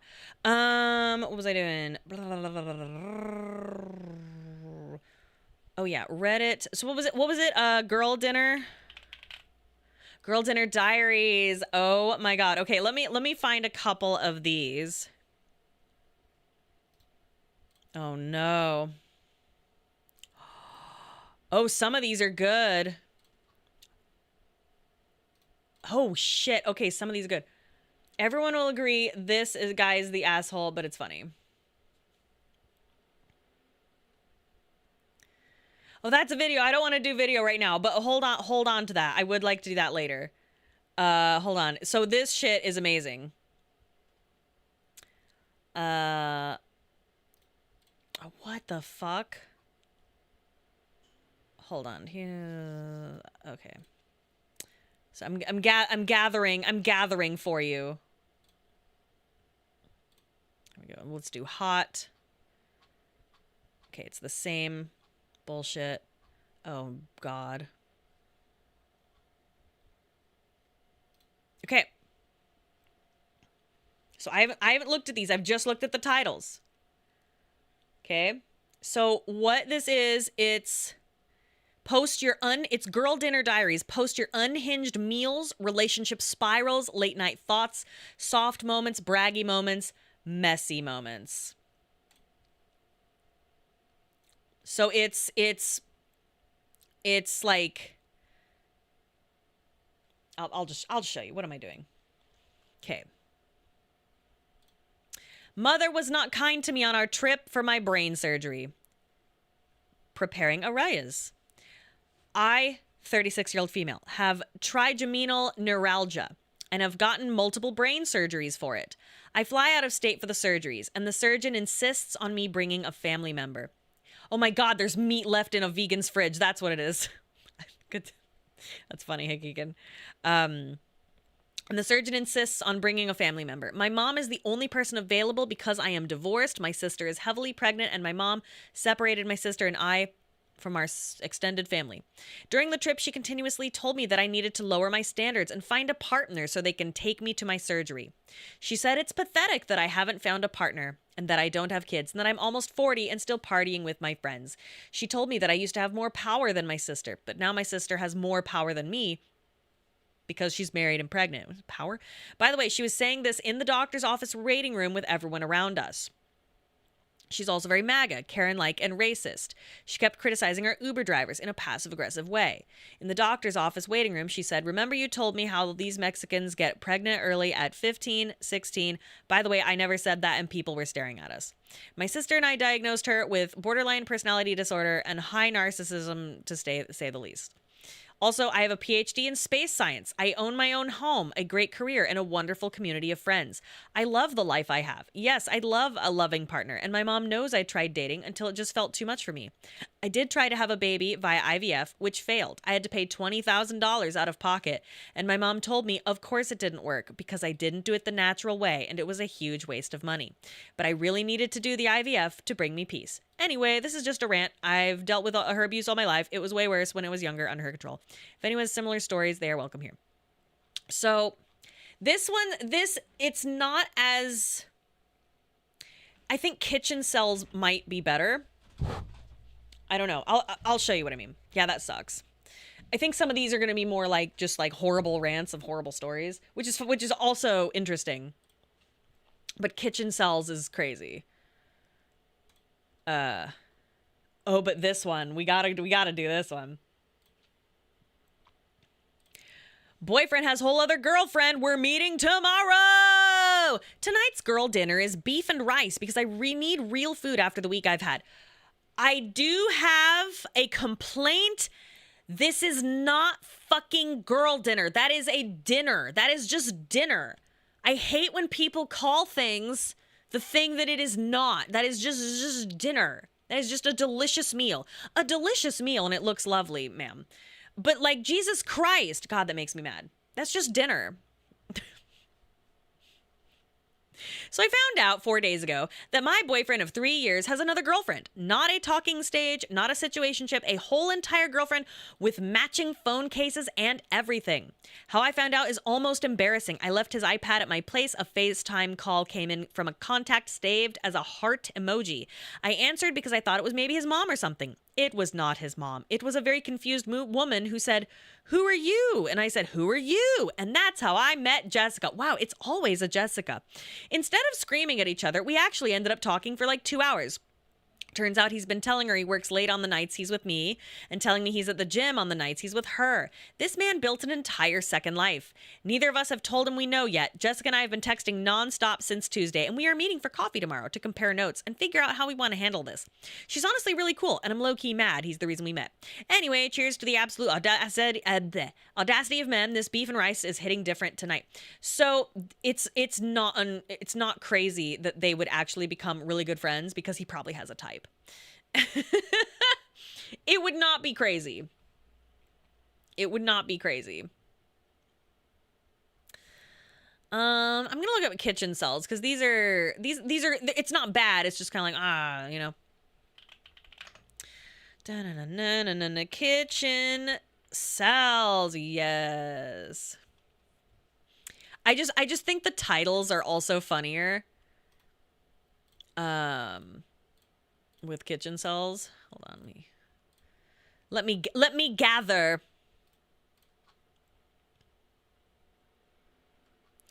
Da-na-na-na. No. Yeah, my bitch wife left for my brother. Fried chicken. Yeah, I know, it's incredible.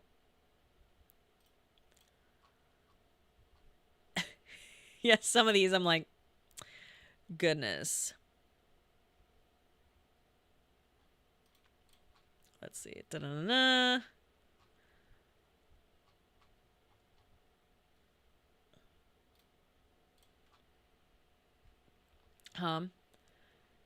Paige didn't see my sick post, and now I'm sad. What? Wait, hold on. Where's your sick post? Let's see it. Where is it? They should kiss. That'll show him. Oh man, he'd look so stupid. Oh my god. Whatever. Just met with a girl I met on here, and it's gonna. Nah. Someone think I'm. No.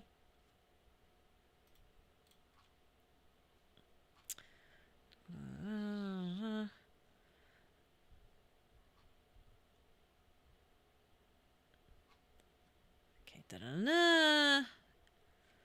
Oh, hold on. I'm not doing. No, best. I want hot. Show me hot. Because it's showing me shit from like.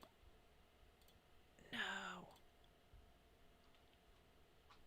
No, how do I? Oh, I don't know how to use Reddit. Hold on. Please hold. Okay.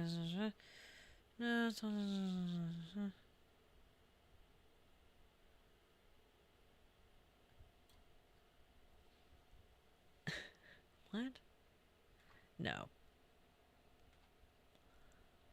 Sorry, this is... Oh, here we go. Okay. Now we got... Okay, here we go. Right. The girl that bullied me during all my high school years is now a therapist. And here's 5 eggs and some toast. Legit, she probably realized she sucked, and that's where her drive to be a therapist came from. I know a bunch of people like that. To be honest, this is probably what happened. From what I've heard, she completed her master's in a year or so, which is rare and impressive where I'm from. She also comes from a wealthy family, so I guess she had a passion for this. I want to learn how to prepare eggs. Is that an 8-inch pan? Yes, an 8-inch induction pan. The eggs look really good. I also... This is why I like that sub. Succinct, open to audience interpretation. Right? And you do get, like, good food tips. Okay, here we go.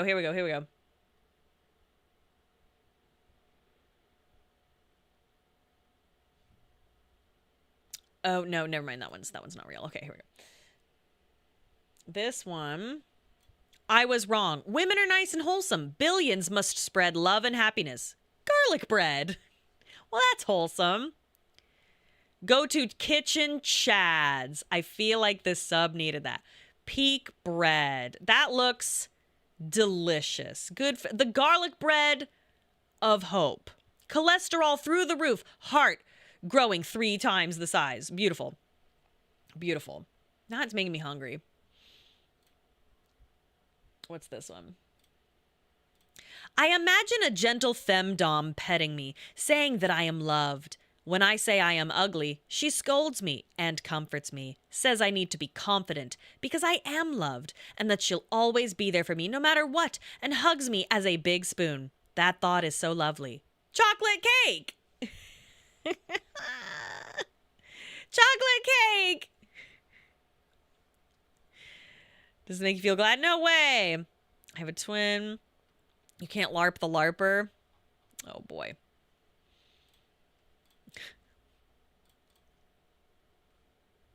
Oh no. Oh no. Being circumcised has ruined my life. I'm sitting here with my dry ass tip, observing the rest of the world foreskin mog me with their luscious, hydrated, and protected glands. General Tofu.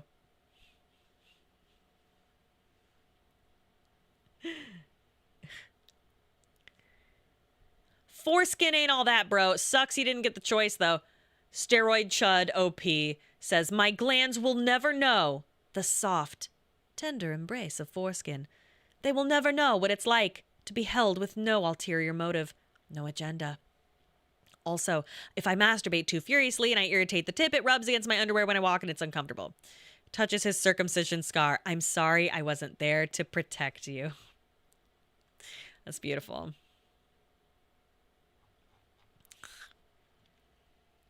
That's funny. Yeah, these are some poets in here. Oh no! Terrible news. My sister found the sex doll, ground beef cabbage with cheese quesadilla. Oh no, she found the sex doll. This morning, my sister said we needed to have an adult conversation about how I'm doing. As the conversation went on, it became clear to me that she found something in my room. I thought I was screwed because she either found the weed or the sex toys. I'm kind of glad it was the sex toys because she took it better than I was expecting. She told me she understands I'm an adult and a guy, so I have these urges, but that I'd better throw it away before my parents find it. I'm gonna be honest, though, it was expensive and she only found 1 of 3 I have hidden in my room, so I might just try to hide it better. Also, apparently everyone can tell I'm an antisocial freak. She told me the whole family can see that something has been weighing heavy on my mental. She tried giving me some advice about how I need to be more social and outgoing if I want to get a girlfriend. She's right, but at this point, I've given up on finding a girlfriend. She's ended it with saying that I'll always be her little brother and that doesn't mean she likes the things I do or the way I act. She's probably going to drag me to church now, which I don't mind. I'm not religious, but worship and prayer can be nice sometimes. P.S. Sorry about my food. My fat ass couldn't resist eating the quesadilla before finishing the post. So this is just the ingredients I used. Might not look good, but it was. There are worse things than a weird ass sex doll. Ah, shit. Oh, there we go. Okay. Oh, here we go. I must quit smoking for dearest Furukawa-san Walmart brand Diet Cola for dinner because I'm a big fatty who doesn't deserve to eat food. Now I want cola and visual novels. It's peak. Makes you feel like a dork on summer vacation. Aw, that's true. That's true. That's true. Incredible. Incredible. Let me see if there's any more of these because these are my favorites. Kai tipped $6, thank you, and said finding a sex doll isn't that bad unless it looks like her. So real. So true, so real. Let me, how do I, okay, best and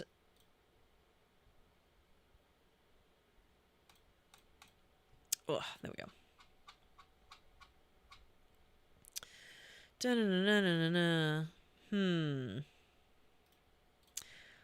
Sorry, I'm trying to find some more of these because I think these are great. And then I'll probably have to go because I gotta do a bunch of stuff.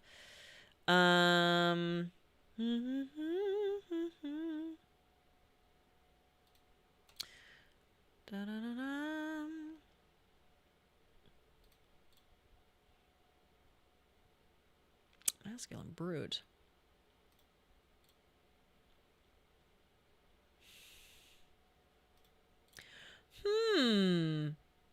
Oh, wow. Some of these are interesting. Okay.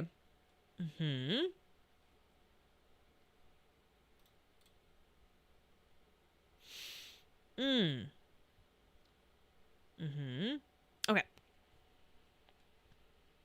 Right.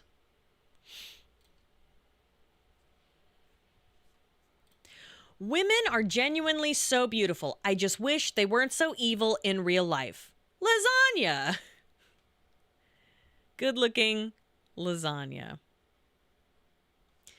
You reminded me of this conversation from a book that I read recently. They're very beautiful. These Moors, she said quietly. Beautiful but cruel to strangers, I answered. Beautiful and cruel, she repeated dreamily. Beautiful and cruel. Like a woman, I said stupidly. Oh, she cried with a little catch in her breath. What? What is this? Okay, that's silly. Okay.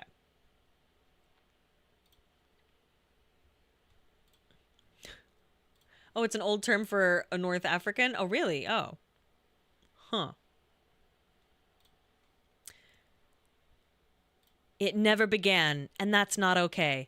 2 ibuprofen tablets and a banana. I used to think there was no way people actually listen to these audios. I never thought I'd stoop to such a low level, but it's all right. I'm used to it. I just sat here and bawled my eyes out at this. In all honesty, God, it hurts so much, and I'll never get to experience this in real life. It gets to the point where I feel physical pain listening to these, and yet I always go back. Misery and loneliness have been the only constants in my life. And on screen is ASMR, F for M, encouragement, comforting and reassuring. Quote, you're enough for me, ... always. Kitchen cell woof.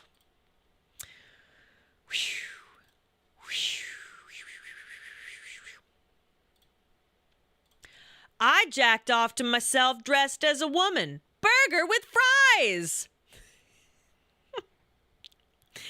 I don't really know why I did it. It just happened. I guess I'm nothing but an AGP freak. What does that mean? The burgers were good, but kind of raw in the middle. Can't even cook right. Oh no. Oh no. What? What? Nice looking burgers. They were okay. What is AGP? What does that mean? Are you Swedish? I recognize those Max buns. Oh, interesting. Autogynephiliac? What is that?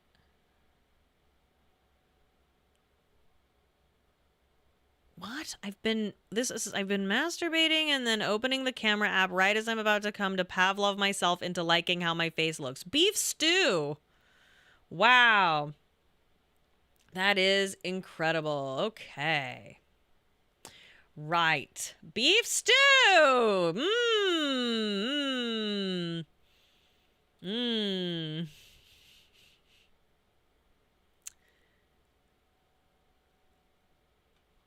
Oh, no. Here we go.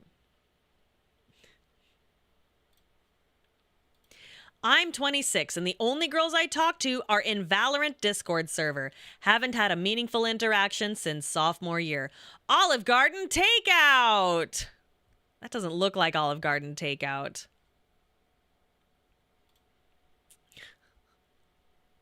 What is that? Oh my God, is it curly? No. That is a lot of work. It's actually incredibly impressive. That's really cool, actually.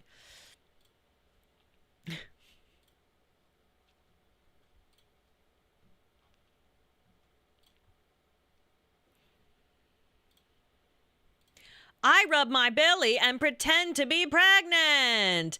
I get drunk and binge eat sometimes, and when my tummy is full and kind of hurts, I rub it and pretend to be a pregnant woman who is about to give birth soon. I get in the shower and pee on my leg and pretend my water broke. Enchilada mom made. I covered it in ranch. I love this subreddit. Incredible. Incredible. Oh, but did Pat say something? I'm answering your questions. What are you talking? I can't. I'm sorry. Page, autogynephiliac is an old-fashioned derogatory term for trans women implying the reason they want to transition is for perverted reasons. Oh, okay. Thank you. Okay. Thank you. I didn't know. Here. Okay. That's so funny. And then the last one of the night, I think, because I think it is time for me to bid you adieu. It is sexy to punch and crush my balls when I am close to coming. It feels so good to force the cum out that way. And then whatever the fuck that is. Oh my God. It looks like turds. Is it ox? I think it's oxtail and like a croissant. Oh yeah. What is? Oh, is that fake? Looks like a soggy croissant and bone marrow. Oh no, it's from a TikTok video. No, it's not real. It's not real. Oh, man. But okay, well then I have to do... Okay. I'm not going to leave us on a phony. I won't do it. I won't leave us on a phony. Don't you worry. Bummer. Hold on. Give me a minute. Give me a minute. Still a sense of himself. Wow, there's all these acronyms that I don't know what they mean. No.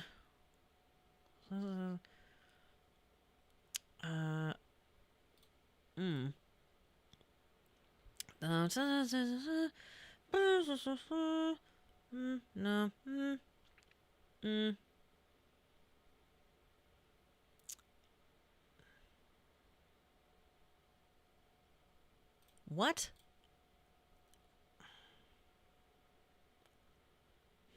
Okay. Speaking of Reddit, did you ever check out Will of the Council? No, what is that? Stolen Ashes video? Oh my God.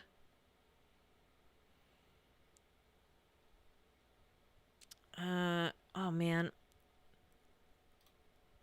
Oh, here we go. Oh no, that one's sad. I'm not gonna do that one. That's sad.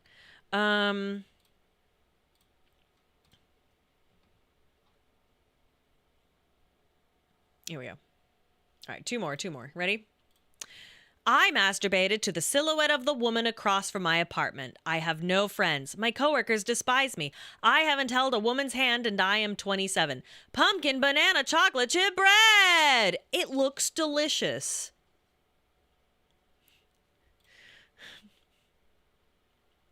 It looks very good. Why would they despise you? Take a fucking guess. Well, that clears it up. What? Well, what is it? Why? That doesn't make... Okay, whatever. I don't know. Whatever. I make chocolate chip banana bread too. Hey, it's delicious. It's delicious. Okay. And finally, last one of the night, I jacked off to raw, uncooked, raw chicken. Yum, yum, yum, yum, yum, yum, yum. The title is exactly how it sounds. Living in my parents' home, I haven't talked to a foid that called itself my quote-unquote friend in about 26 months. And I've never had a proper girlfriend. I don't even remember what it sounds like. I was feeling exceptionally lonely and hungry, so I decided to make myself some chicken Alfredo pasta, although I didn't want to go to the store to buy boneless chicken meat. So I grabbed some raw chicken legs and used a knife to strip the meat off the bone. Of course, the Chad muscular butcher in the cooking tutorial took seconds to do what took me over 5 minutes with my disgusting, greasy twink hands with uncut nails. Well, just cut your nails. In the process of taking the meat off the bone, I was really struggling to get off. It really held onto the bone in a valiant effort. Instead of just cutting it, I tried to pull it off like the unintelligent monkey I am. And then I felt the slimy and squishy texture of a raw chicken forming around my hand. For a moment, it really felt like I was making a connection with whatever delicious chicken with later end up being on my plate. Okay. It felt vaguely like how I imagine it must feel to gently touch and caress the flesh of another human being. So as I was cutting the meat off the bone, I would occasionally squish and grope the loose chicken meat. It felt so erotic that I ended up jacking it while waiting for my pasta water to boil.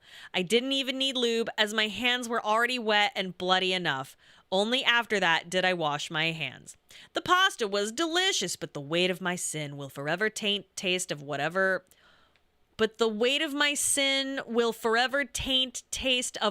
enters my mouth. Stupid chicken Alfredo pasta. Delicious chicken Alfredo pasta! Wow, all right. Yeah, that is a UTI waiting to happen. That's crazy.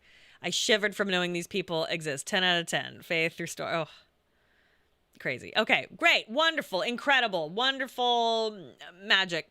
Guys, thank you so much for joining me on this journey. I had a good time. I hope you did too. I will see you guys on Friday at 7 late once again.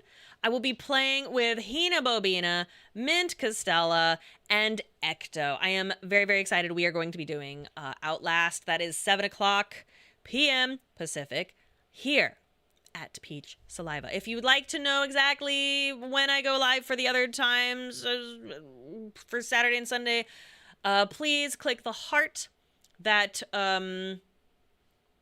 will hold on to the chicken jerk-off story for Outlast. And I will. And then Sunday, we will go back to becoming Chinese. Once again, Chinese Empresses. Yeah, if you'd like to know when I go live, please click the heart. Hopefully it will notify you when I go live. Or follow me on Blue Sky, and I try to let you know about when I go live. I do have a schedule up. It is subject to change, so either follow me here or on Blue Sky to get a heads up on maybe some changes. I love you. I'm proud of you. I hope you had a wonderful... okay, there we go. A wonderful time. I know I did. I'm very sleepy now. Where did that guy finish off into, though? Probably the garbage. Who knows? Yeah, we'll raid Ecto. Have a wonderful rest of your day, your night, your week. Hopefully I will see you on Friday this week. I'm super excited. Maybe I'll have something super cool to tell you. I don't know. It's a big week for me. Maybe I'll tell you something cool. I don't know. We'll talk. I'll see you later. Have a wonderful rest of your night. Bye. He is good, and he is sweet, and he has nice feet. Beep, beep. He is good and he is sweet. He is big and he is strong and he is nice feet. Beep, beep. He is good and he is sweet. He is big and he is strong and he is nice feet. Beep, beep. There's a cactus on the rise, I think his name you know. But if you are not privy to, it's spelled E-L-M-O. He's not the most together guy, but he's our little man. Pat and Paige will love him 'cause he does the best he can. He is good and he is sweet. He is big and he is strong and he has nice feet. He is good and he is sweet. He is big and he is strong and he has nice feet. When the camera's rolling and the chat is scrolling, Elmo knows it's time to shine. The spotlight will be stolen. He'll look at you and scream. You take over the stream, and then you